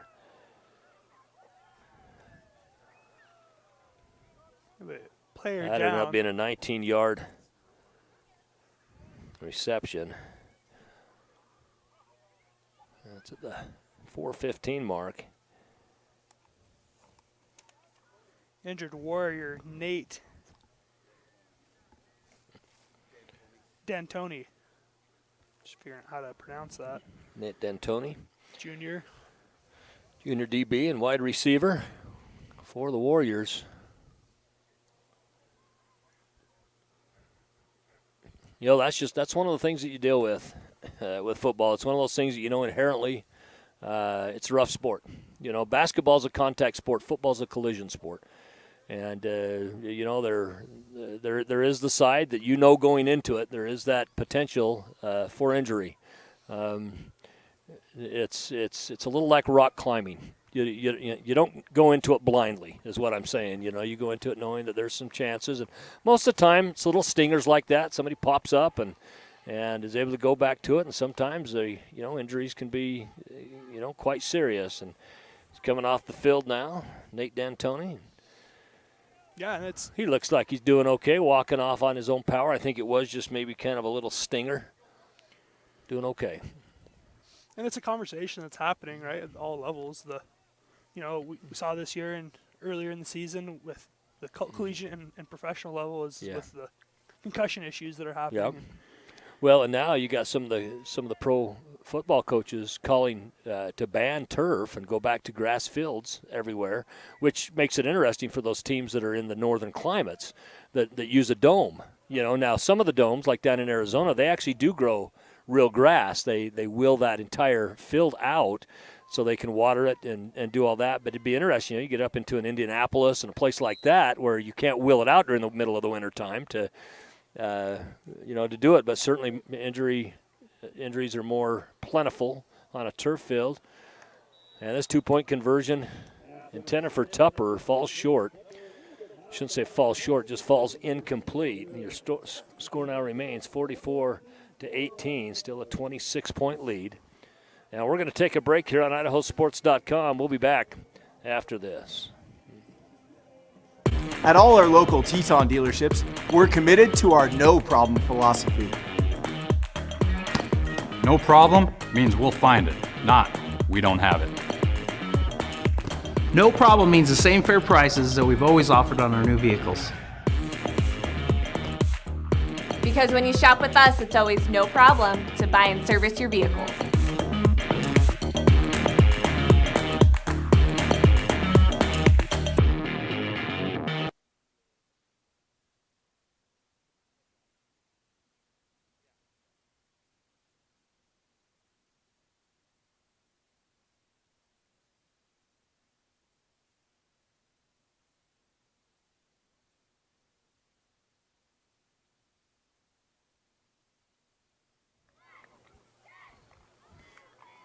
Yeah, we should be there at least an hour in advance.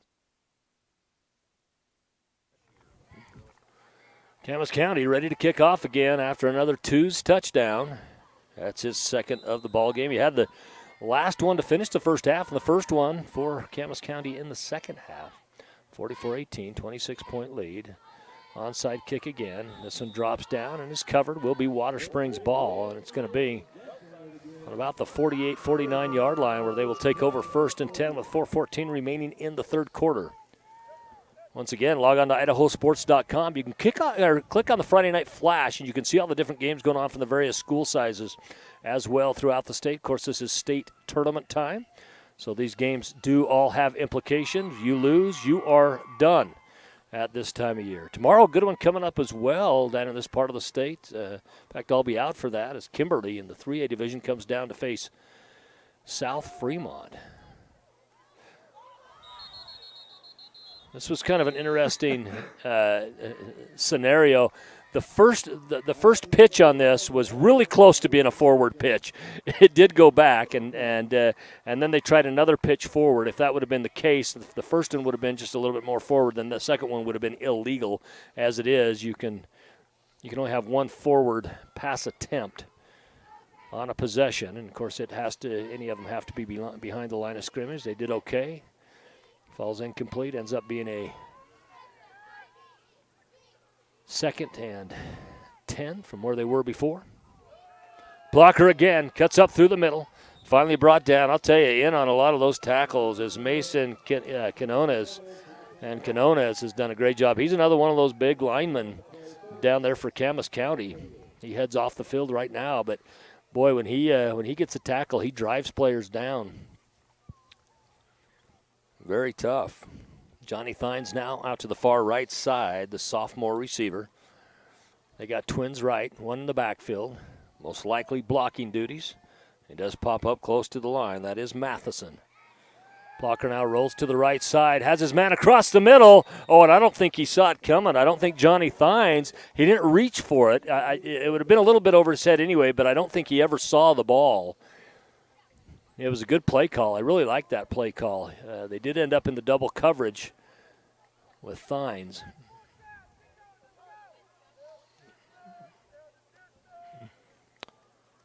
Teams with byes this week, Kendrick, Council, Rockland, and the Mullen St. Regis team all have byes this week. Kendrick, of course, waiting for the winner of this game, which right now, if things stayed the same, would be Camas County. We'll see how it plays out. Oh, heading up through the middle on what looked to be a screen pass. His blocker gets up the right side. Had a blocker there. His blocker was Lynn, but there were two defenders. Lynn could only pick one of them. Picked the inside one. And going out of bounds is Plocker, and Plocker doing everything he can to keep his team in this ball game. He is a senior, and if they lose this game, he will have played his last game in a Watersprings uniform.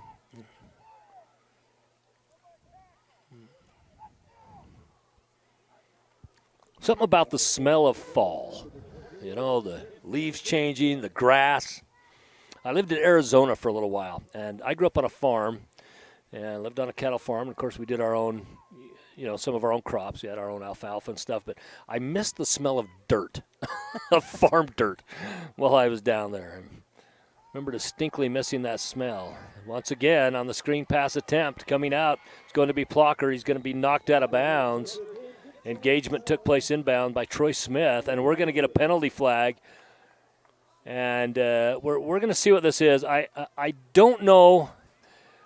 We'll see if they can do it. I'm not quite sure they're going to give it. The engagement did take place inbounds. Okay, they're going to call it a personal foul. And one had been gotten away with earlier in the game that was a lot more obvious than that. The engagement on that one did take place. And it's tough. When you've engaged in bounds, it's tough to come off that engagement, as you go out. And I don't know if necessarily I'd have called with that. I'm not saying it's the wrong call or a bad call. I think that's one of those as an official, you're really not going to get a lot of complaints if you didn't call that. Yeah, sometimes it's, what happens afterwards. Maybe there's a stare down. Maybe there's unsportsman. First and goal from the 6-yard line. Blocker will go from the shotgun. Matheson in the backfield with him. Man in motion, it's Lynn. Lynn now blocks. Blocker goes up. He goes up the right side, cuts down almost, well, it's just inside the 5-yard line, so it looks like he got up maybe about a yard on the play. It was from the shotgun, so it looked like he got more yards than he actually got in credit. So it'll bring up a second and goal from the 5. Clock running down to 2.5 minutes almost, 2:44 in quarter number 3. Remains a 26-point lead for Camas County. The number 1 ranked Kendrick waits for the winner. Pitch goes to the back and brought down for a loss on the play is number 32, Matheson, the junior, who's had some significant times as blocking in the backfield and running out of the backfield today as well. Has also had a couple catches out of the backfield.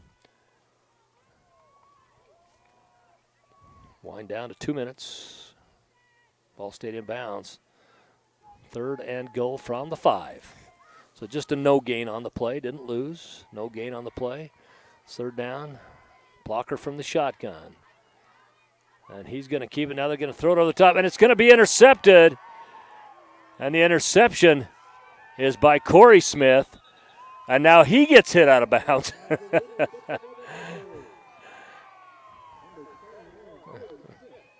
So the 5th interception of the ball game.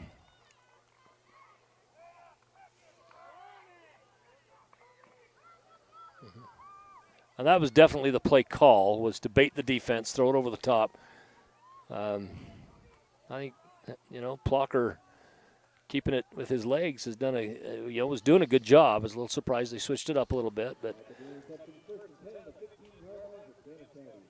either way. So the ball comes out to the 15-yard line where it's going to be 1st and 10, Camas County. Camas County 44-18. Scored on their previous possession. It was 2s on a 19-yard run. 4:15 was on the clock at that time in quarter number 3. Tristan Smith from the shotgun. We not quite sure what this was. I was wondering for just a moment if it was a delay of game. It's the back official that called it. I think Watersprings had too many. Too many men on the field, yep. I'm so used to doing 11-man football, I'm looking thinking, yeah, they only had 9 guys on the field. That I have to remember 9 is a violation in this league. Smith, nice protection in the backfield. Now they pursue him. Gets it downfield. And this one's going to be caught by Twos. And Twos, who's got their last 2 touchdowns, no pun intended, finally brought down that inside the 20-yard lines. Great rundown by Lynn as Lynn's able to get him down. We do have a penalty flag. We'll see what this is for. And this might have been an ineligible receiver downfield. Spent a lot of time in the backfield. And they're calling all the players back, so it is going to come back.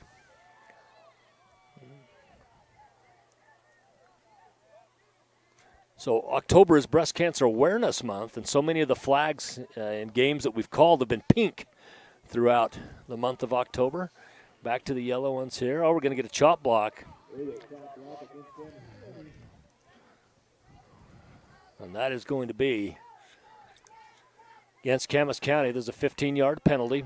And this is going to be interesting. Now, this is a half the distance to the goal penalty that they're doing it. Now, the last time they were in this position, after a big penalty like that, they marched all the way downfield and ended up getting a score. The last time that happened, of course, the personal foul penalty came from a touchdown being called back. This one a little bit different.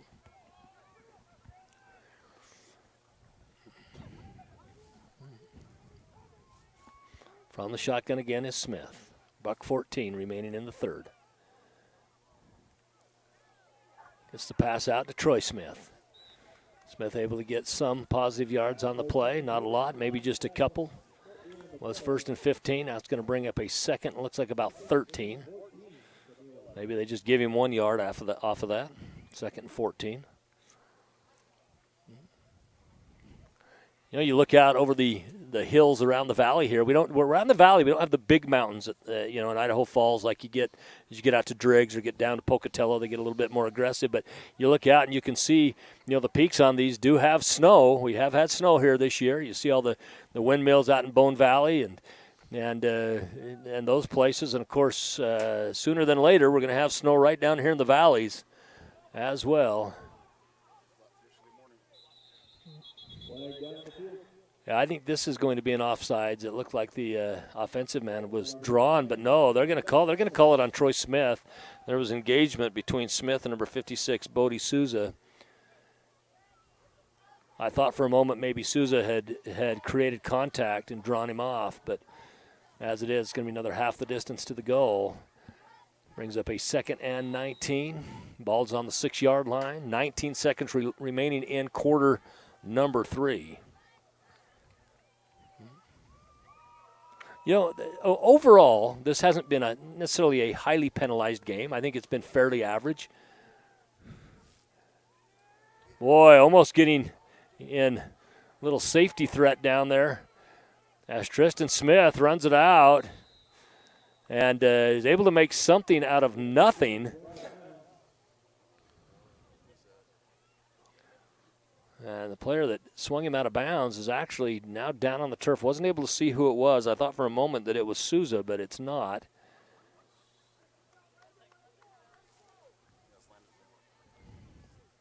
Landon Reamer, the junior defensive end, it is.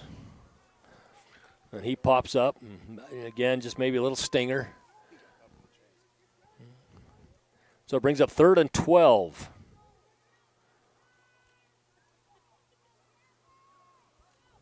This time up under center. I'll be trying just to get some room to punt it. This will be the last play, barring a penalty, of quarter number 3. Troy Smith has it, and this might end up being a turnover. We'll see.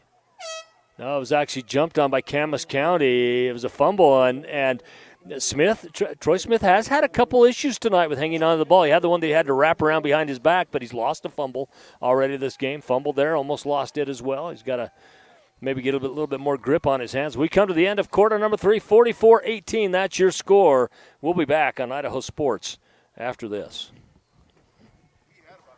You can't make summer stand still, so make the most of every last second with a new Toyota at Toyota's National Sales Event. During Toyota's National Sales Event, discover our wide variety of fuel-efficient electrified vehicles. Toyota, let's go places. We're a valley-wide country store. For 100 years, we've been your #1 choice for food, fuel, farm supplies, and just about everything else you could need to get you through your day. We know you work until the job is done, and so do we. For gas on the go, or a little extra to help you get down the road, you can count on us. We are proud to employ your neighbors and... Well, yes, I've heard IRMAC has quite a few pediatric specialty services, but can you tell me what you have to offer? IRMAC offers specialized pediatric care in our ER and our pediatric ICU. Pediatric doctors focus 100% of their time on hospitalized kids. And IRMAC has many children's specialties, like pediatric surgery and anesthesiology, cardiology and endocrinology, and more. This network of local pediatric experts is only found at IRMAC.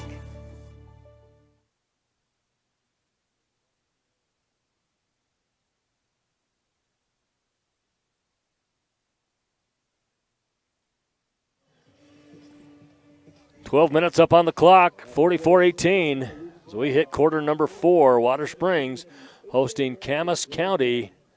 Again, Watersprings, a relatively new school, a new football program in the state. Still got a lot of tradition to build here, and these kids are kind of the pioneers of that opportunity to build some tradition. And they'll just keep getting better as the years move on as well. Camas County, one of those established programs, has had a lot of success in football in the state of Idaho.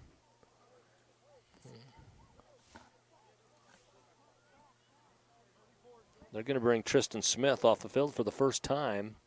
We'll see who steps up as quarterback. Oh, they're going to punt it. My bad. They're going to punt it. And the punt is actually going to come by Emmett Palin. He puts it up. It's a high punt. It's going to take a bounce that that favors Water Springs. Yeah, as it comes back, well, then it goes a little bit forward. It goes out to the 40-yard line where Water Springs will take over 1st and 10. And good defensive stop by Water Springs. I think, if Water Springs ends up losing this ball game, this ends up being the last game of the season for them, I think there's some really good things that Coach Reamer can build on, going into next season. There's some good things that they did. These kids are going to be a year older. Those who are coming back a year older, they're going to be bigger.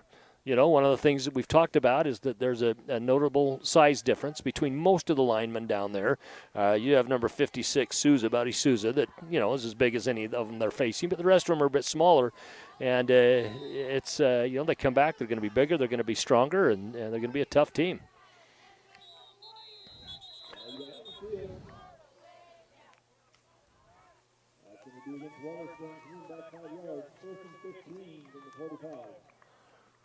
I think what might have happened on that, it looked when they called the false start on it, looked when Elvin Lynn turned to go into motion, that he moved forward just a little bit first and then made that rather than backing over or directly over. It looked like he might have gone forward first. As it is, it's going to be a 5-yard penalty, 1st and 15. Ball placed on the 45-yard line, 1st and 10 for Water Springs. Plucker in the backfield. This time in motion, Lynn stays. He turns up at the right time. Plucker keeps it. Goes out to the right side, still on his feet. Stepping off defenders, was able to step off Troy Smith and then Cody Smith. Finally brought down by 2s. And he makes up more than the 5 yards. Gets down to where it's going to be a long 7, short 8. It's actually going to be 2nd and 7. So very good run by Plucker. Plucker's been the majority of the offense here in half number 2. He's done an excellent job. He is a senior.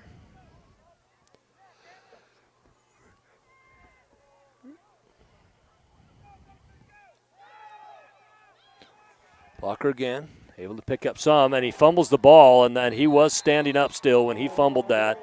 And there's no instant replay again in high school football, so this will be a turnover again. This is our 5th turnover of the ball game. Pardon me, our 7th turnover of the ball game. We've had 5 interceptions.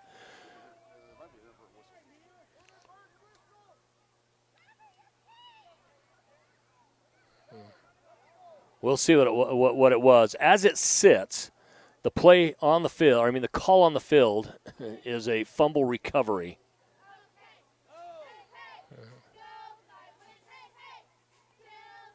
This officiating crew, we always give the benefit of the doubt to the officials, but there's no question they have struggled during this ball game today at different times.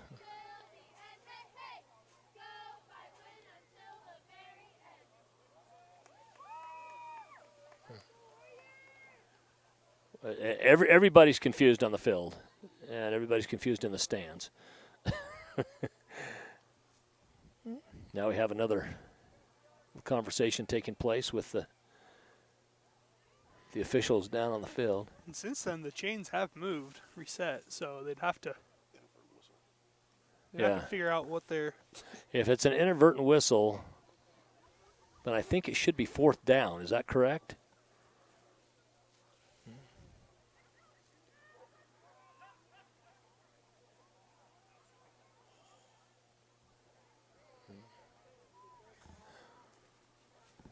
Well, we'll see exactly what happens in this scenario. I'd like to thank the Wrangler and Town & Country Realty for stepping up and sponsoring these games tonight. So it is going to be Water Springs football.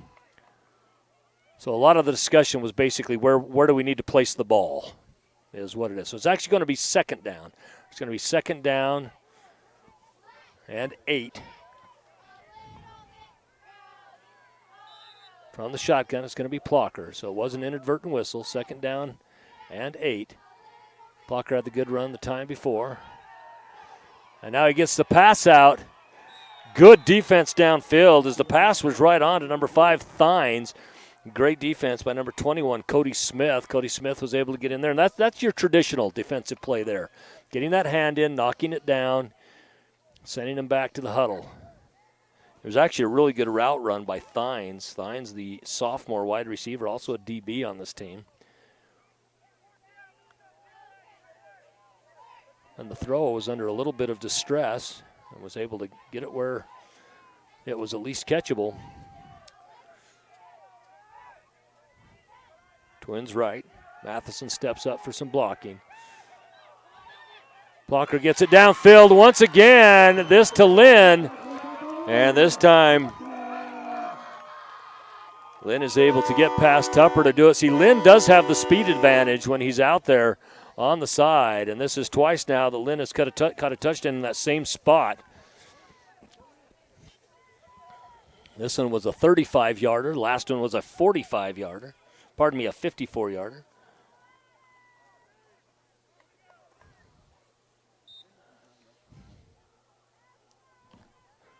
There's 10:39 remaining in the ball game.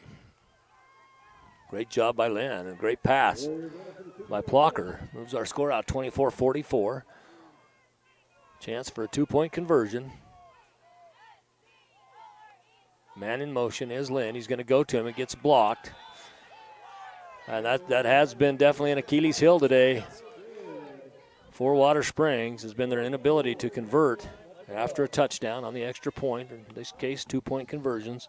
So 10:39 remaining. We're going to take a break. We'll be right back for the final 10:39 of this opening round of state playoffs 1A Division II.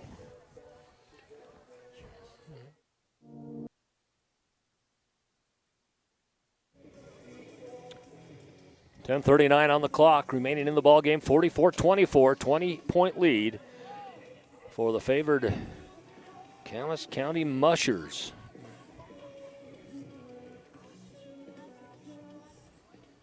After this score by Lynn, another nice reception down the far sideline. Nice pass by Plocker. Lynn is just a junior. He'll be back next year. Coach Reamer and the Warriors. Kicking off is going to be the young freshman, Jacob Gardner. He's also a wide receiver and a DB as well. He'll have kicking duties here. And this one's going to be covered up nicely. It's by number 18, Dominic Gross. Gross covers it. They'll take over. Gross just a sophomore. Some young players on both of these teams as well. You know, you see this a lot, again, at the 1A, 2A division. You'll see a lot of freshmen that tend to be in these lineups just because oftentimes they just need the sheer numbers to come out. You don't see that near as much. If there's a freshman up on a varsity team at 3A, 4A, 5A, that's a pretty special kid. might be one of the kids that's, you know, has potential to play at the next level. Smith from the shotgun.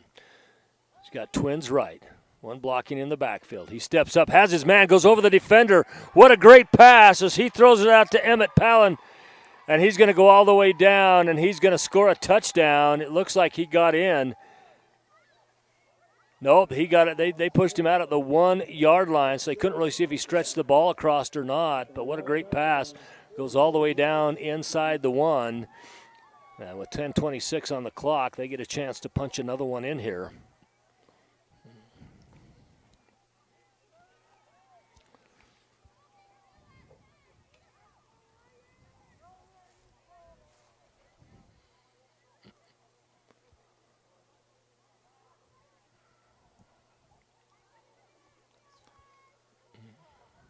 Don't forget, coming up at 7 o'clock, Why he at Rigby. And, of course, a whole slate of other games going on as well. Just log on to IdahoSports.com. Click on the game streams. You can find the game you want and watch it. Touchdown. This one's going to be by Tupper.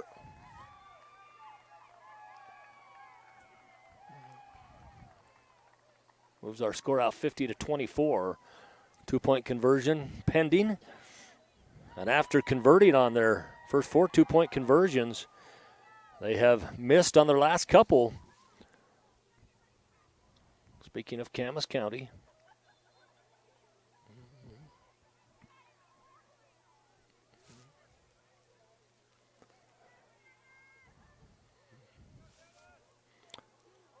Oh, they're going to try to kick here. They're going to try to go for the 1-pointer. Holding. It's going to be Smith. Getting in. Looked like it might have been slightly blocked. I don't think it would have gone over either way. It looked a little bit low. So 50-24 remains your score right now. 26-point lead for Camas County, and they'll get ready to kick off as well.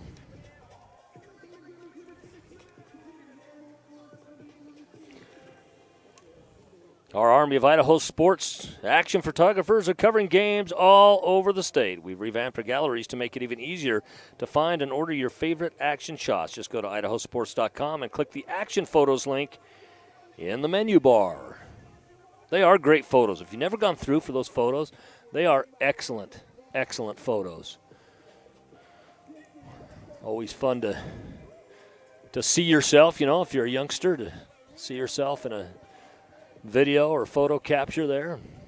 I think you can order them, right? You can. You can order them right there online. Get those printed out, get a nice... Yeah. I even saw one of our photographers earlier down at this game as well.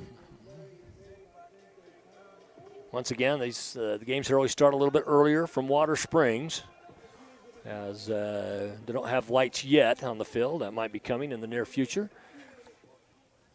It's a beautiful, beautiful setting here. You know, you got the hills to the east. You got the, you know, you can look over and you can see, you know, the sunset over here on the west side. It's a beautiful setting. We are barely in Idaho Falls. If we cross the street to the east, we'd be in Ammon. Ammon, of course, that's Hillcrest High School boundaries for the public school. Hillcrest and Thunder Ridge, the new Thunder Ridge. Onside kick, and it's recovered by Camas County.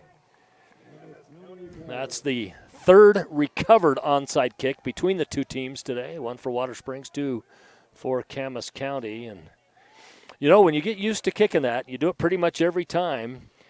You kind of know where to go. You kind of learn how how it comes off your kicker's foot and exactly where to go. But, you know, from the other side of it, it happens a lot. So you should be in a position to really, you know, be coached to fall on those things. Up under center, it's going to be Smith, two in the backfield.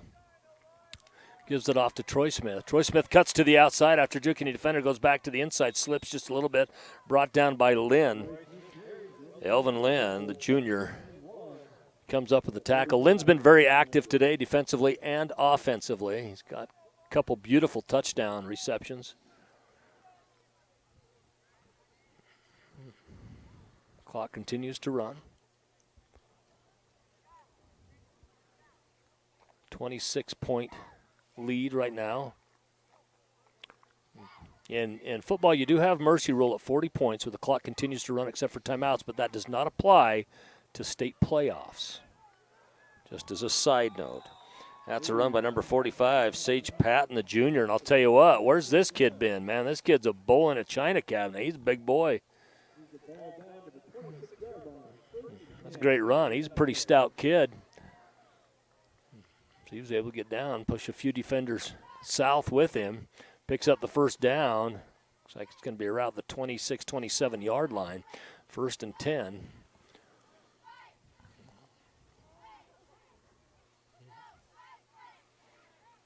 Up under center again. In the backfield is Patton and Tupper. They go to Tupper. He goes out the left side. He's being pursued. He's going to get all the way in for a touchdown, and they're going to put another one up on the board.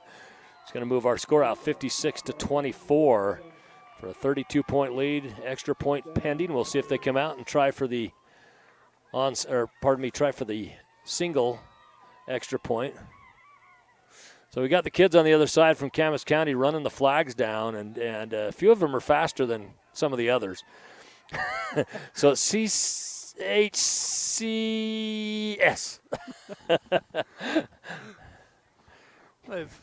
They've ran it a few times, so they're getting pooped out. That's their PE credit for this quarter, running the flags for touchdowns. And you look at their scores this year; they've run them quite a few times. So they've been able to put points up on the board. Holding once again is going to be Smith. The attempt will be by Sage Patton. Oh, they're going to fake it over to him, and Patton runs it in. I don't know if I really like that call, to be honest with you. I think you go ahead and just try for it there. I think with a 30-plus point lead, it might have been a little unnecessary, but I'm not. I mean, sometimes you just got to say, hey, we want to try something that we might have to use in a future game, you know. So That's the opportunity to do it. 58-24 is your lead. 34 points, 8:56 remaining in the ball game. Don't forget the winner of this ball game will move on next week to face Kendrick. The byes this week were Kendrick, Council, Rockland, Mullen/St. Regis. The next game is a 5A game coming up at 7 p.m. tonight. Owyhee at Rigby. Rigby, the high seed in that game. Meridian, your number 1 ranked team in 5A, followed by Rocky Mountain, then Rigby, then Highland and Eagle. Of course, Highland beat Rigby earlier this year in conference play, and so Highland actually gets the first round bye due to winning conference. Then Rigby went the next week and took it out on Madison 42-0. But Rigby, your reigning state champions. You know, they had an odd start to their season this year. So they started out playing Coeur d'Alene, and they went up to Missoula and played that at University of Montana Stadium. And then they went down to Logan, Utah, and played Skyview, knocked them off, started out 2-0. And then they went and played American Fork, a 6A school down in Utah. And American Fork knocked them off by, I believe, 4 or 5. I'll have to recheck the score on that. And then they came home and raised a little havoc in places, but lost a game they were leading 28-14 at halftime against Highland. That was down on Highland's home field. Now the high schools down there do not play their home games in the Dome. They each have their own stadium that they play in now. That contract ended. Patton's going to kick off. And this one was more of a squib kick than an onside. And, boy, lucky it went out of bounds. Plocker was playing the odds there. It was rolling like it was going to go out of bounds, and it looked like it might be cutting back in just a little bit. And I think Plocker, when it finally went out, was going, whew, thank you. Didn't want to give one up there because it wasn't a lack of him getting over there. It just the trajectory of the ball looked like it was going out and then changed just a little bit and finally got out of bounds.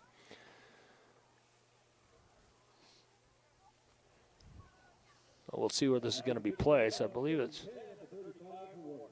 35-yard line. That comes after the penalty for the ball going out of bounds. Third time we've had a ball kicked out of bounds on a kickoff today.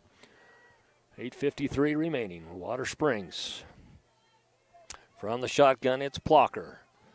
With 24-58, this game is not in jeopardy of who's going to win or who's not. That's not in question anymore. Getting back and maybe a slight loss on the play. Matheson brings up a 2nd and 11.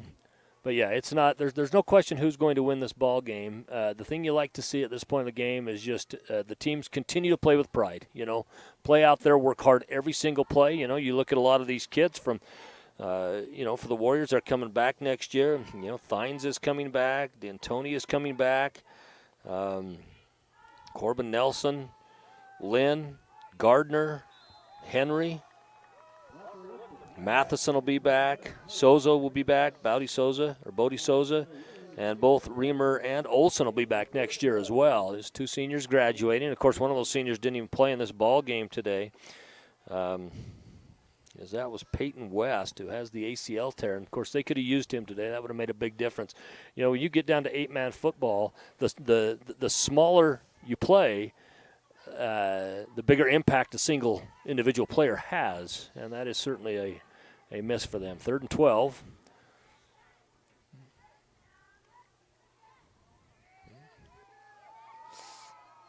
And being brought down in the backfield is Placker, this time by number 69, Kelby Cox. First time we've called the sophomore's name today as he picks up the sack.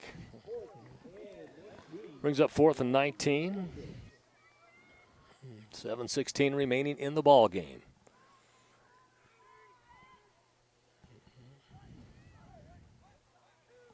Checking onto the field for the Mushers, number 7, Clancy Rablin, just a freshman. He's going to be back for the punt return. Watersprings has had some good punts today. You know, they haven't been necessarily high flyers, but they've been ones that's given good bounces. And it looks like they are going to go for it. So he's going to end up being a safety in this scenario. They're going to throw it across the middle. And what a nice reception. That's Lynn. Elvin Lynn. It's not going to be enough for a first down, but you know what? What a great pass to end that series. And Lynn caught it in traffic. And to Blocker's credit as well, he threaded the needle on that. Got it right through the 2 defenders. And Lynn, who limps just a little coming off the field, can be proud of himself for some catches he's made tonight. He's made some big plays, made some tough catches with some defense around him. It's going to be a turnover on down. Ball placed on the 35-yard line on the Watersprings side of the field, 1st and 10.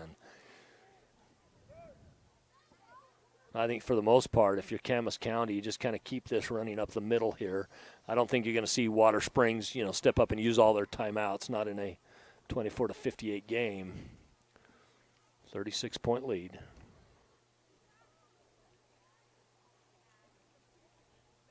Pardon me, a 34-point game. There's my high school math skills coming out. Cutting back up the middle is Patton. He was headed out to the outside. Defenders were there waiting for him. Cuts up to the middle and picks up about 6 to 7 yards on the play. Looks like it's going to be around 7 yards on the play. Bring up a 2nd and long 3, short 4. We're going to call it 4 on the scoreboard. Well, coming up, you're going to be able to check out the basketball previews for both boys and girls as girls get going in November. And the boys start around December 2nd. Make sure you log into IdahoSports.com as the freshman Rablin gets the carry and picks up the first down. It'll be 1st and 10. Mushers. So get to read the reports on all the teams, who's coming up, who's going to be up, who's going to be down. We'll have those 1A Division II all the way through 5A on IdahoSports.com. Other things taking place this weekend as well. You got state championship volleyball taking place this weekend. In fact, Idaho Falls right here is hosting the 3A at Hillcrest High School. You also have state cross country up in Lewiston.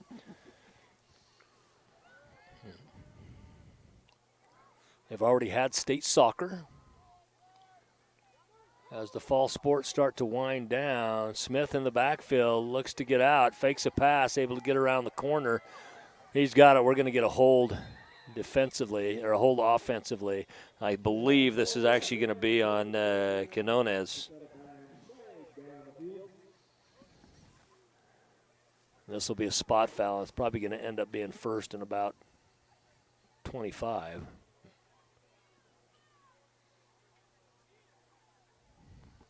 Yeah, we'll see where they end up with this. 5:01 remaining. Got some mallard ducks out here behind us, getting a little active down there. And as always, I forgot my shotgun. I am licensed, just so everybody knows. I would not be in a legal shooting range, just so you know, though. I would not. And those are beautiful mallards. They're kind of swimming in a little bit of mud down there. Don't know what they're eating necessarily in that, but so ball is placed back on the 45-yard line. It's going to be 1st and 30. Go around the right side, breaking a tackle. So once again, big number 45, Sage Patton, the junior. Boy, this Patton kid is a sensational runner. He's a little bit more of a power runner than what we were getting from Troy Smith. Troy Smith gives you a lot more of that finesse, the juking, being able to make defenders miss that way.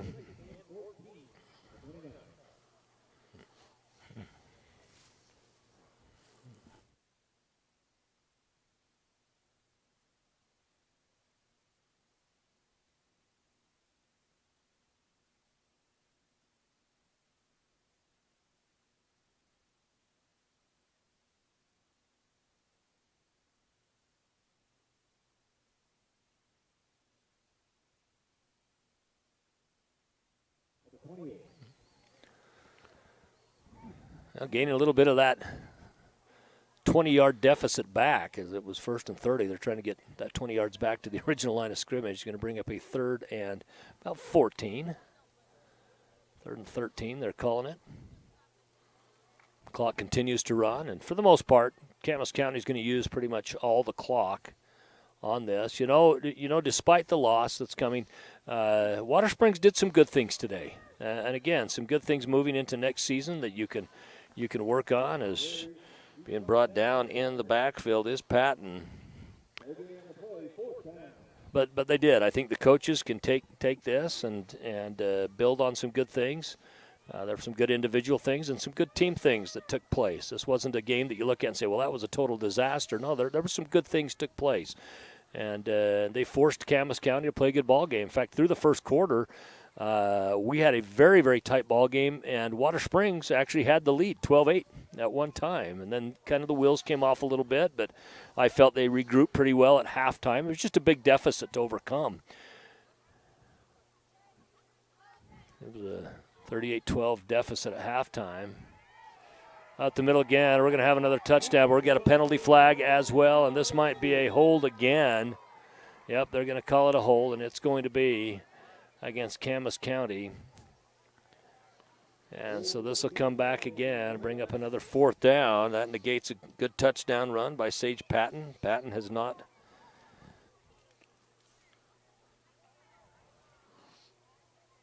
scored yet on that. So it'll come back. It's a spot foul.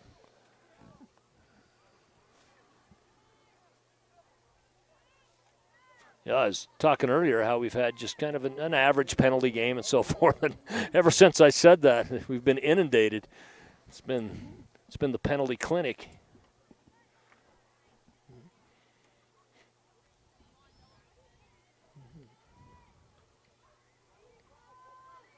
Up under center is Smith. This is a 4th and 21. And off once again to Sage. He's going to go up and he's going to cut up the left side. He's going to pick up a first down, and he might go for the touchdown. He does, and he is going to get in. Sage Patton is going to move the score out 64-24, extra point pending. Now, once again, we have the flag run. Once again, they were together, together for a period of time. Then it starts spreading out a little bit. But you notice they're making their turn earlier now because they were worn out. So especially the kid with the big flag. He's got the hard job, and he's one-handing it out there. Got to give it to him.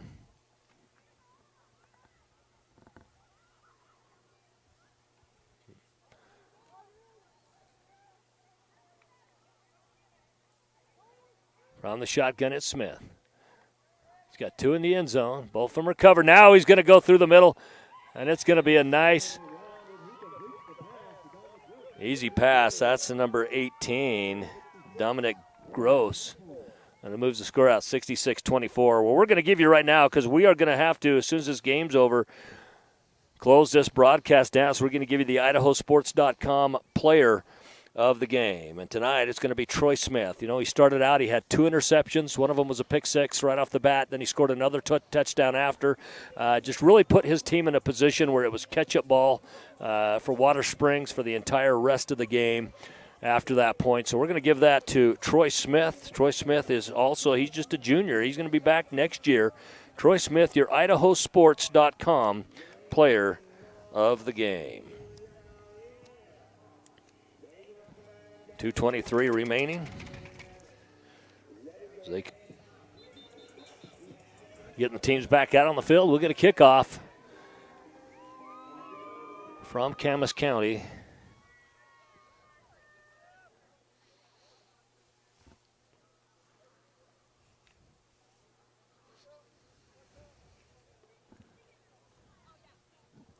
We talk about how it's not uncommon to have games in the 60s, 70s, 80s, and an occasional game in the 90s in 8-man football, and we're seeing one in the 60s here.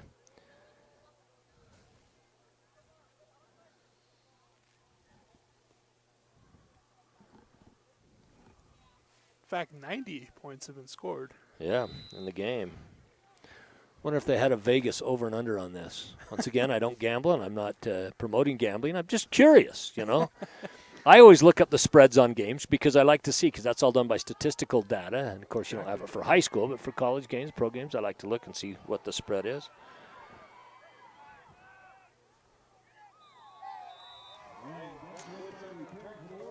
Turn comes out around the 25-yard line where it's 2:15 on the clock.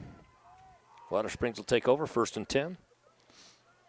And not that it's any form of gambling, but we had a Gridiron game picks earlier this season, and obviously you were on the podcast on the show throughout the week. It was kind of discuss that kind of topic, right? Yep. Well, I picked Kendrick to win the state championship. That's who I picked. But I had Camas County as my dark horse as well. And they come out of what I feel is the most powerful conference this year. Like I said, I think they've got 3 of the top 4 teams in the 1A D2 division. With Camas, Castleford, and Dietrich. Dietrich, very, very good team. Dietrich, one of those kind of perennial sports programs, seems to be good in almost everything every year.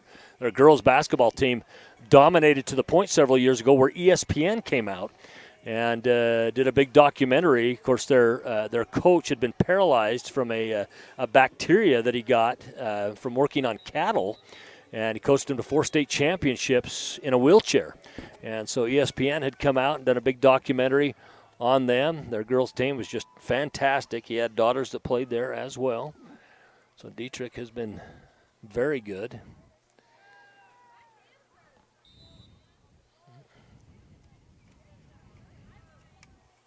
It's going to be Plocker from the shotgun again. Single right, single left, 1 tight, 1 wide. Man in motion, it's Lynn. Going to go to the outside. Oh, Lynn just dropped it. I think he thought, wow, I'm going to have that cut back to the inside. And one of those where you kind of take off just before you get the ball. And that's what happened there. Brings up a 2nd down.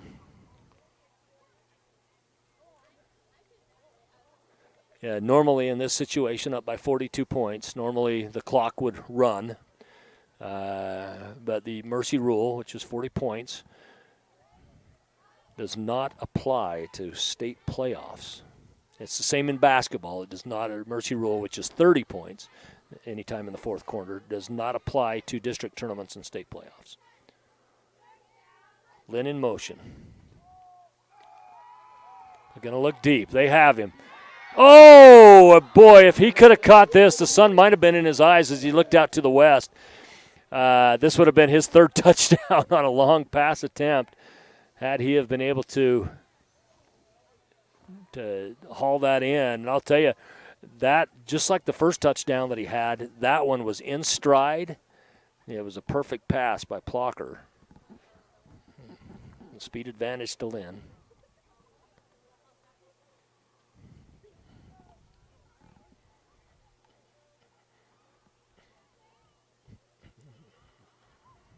Lynn in motion again. Blocker from the backfield. He has Lynn again. This time he catches it, and Lynn's going to work himself all the way in for a touchdown. They're going to try to chase him down, but he's going to get in, and he does. The junior Lynn, 3rd touchdown of the day. And we'll see if they can come and get the extra point as well. Moves the score out 30-66, extra point pending.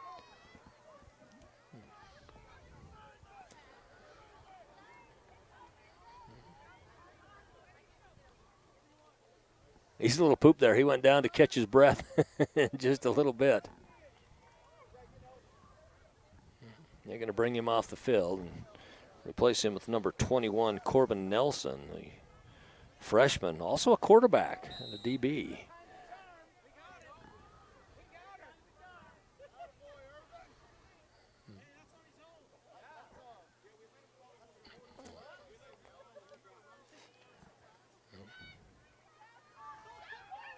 And the freshman's going to throw it. And it's going to be good. And goes to number 11, Nate D'Antonio. And so the freshman, Corbin Nelson, comes in, and on a little bit of trickery, he throws for the 2-point conversion. Moves our score out 32-66.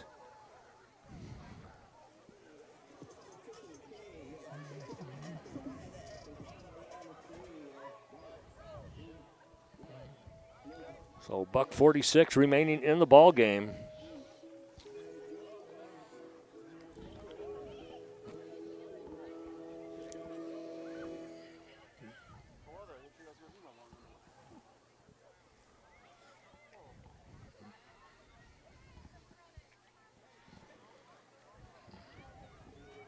So Kendrick will await Camas County. Again, we talk about the good things that Watersprings has to take into next season.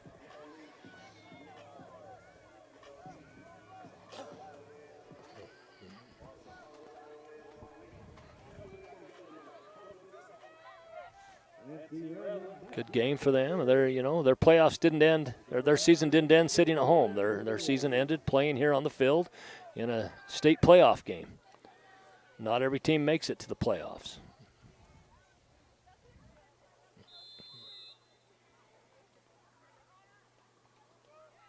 Onside kick again, and this one did go 10 yards, and they got it.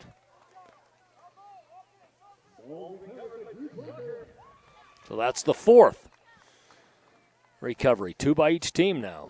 An onside kick. Minute 46. We'll see if we can get another touchdown up on the board.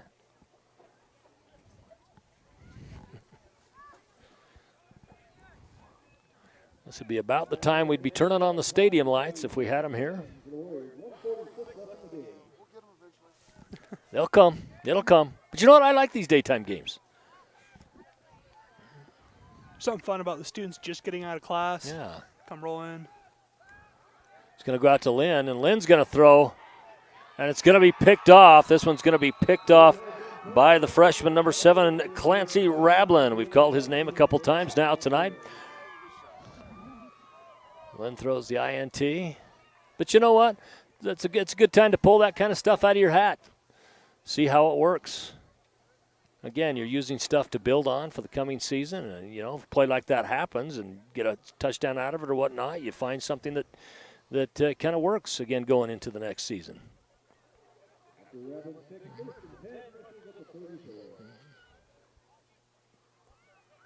So ball placed on the 34 where Camas County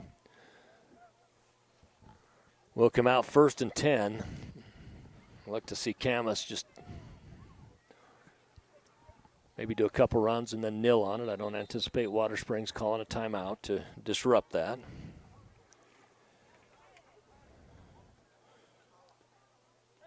Ryan Demkowitz checks back onto the field. Boy, they almost turned it over again as a bobbled snap. Bobbled snap comes into backup quarterback Aiden Freeman, just a junior, number 23. Of course, Tristan Smith, their starting quarterback's also a junior.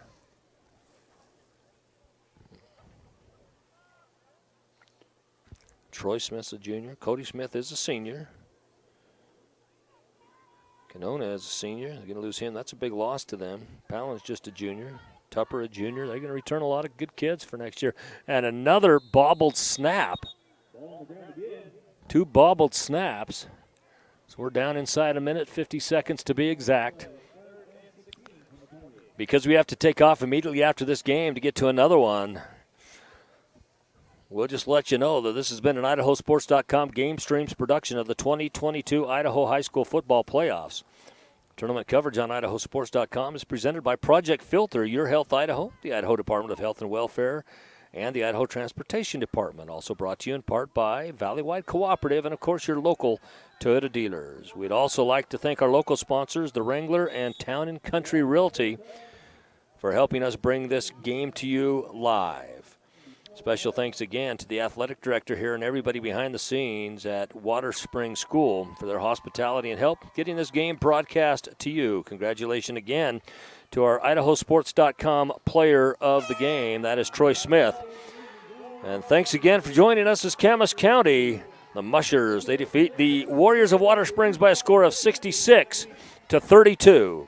For my partner, Matt Kelly, I'm Lance Taylor saying good night.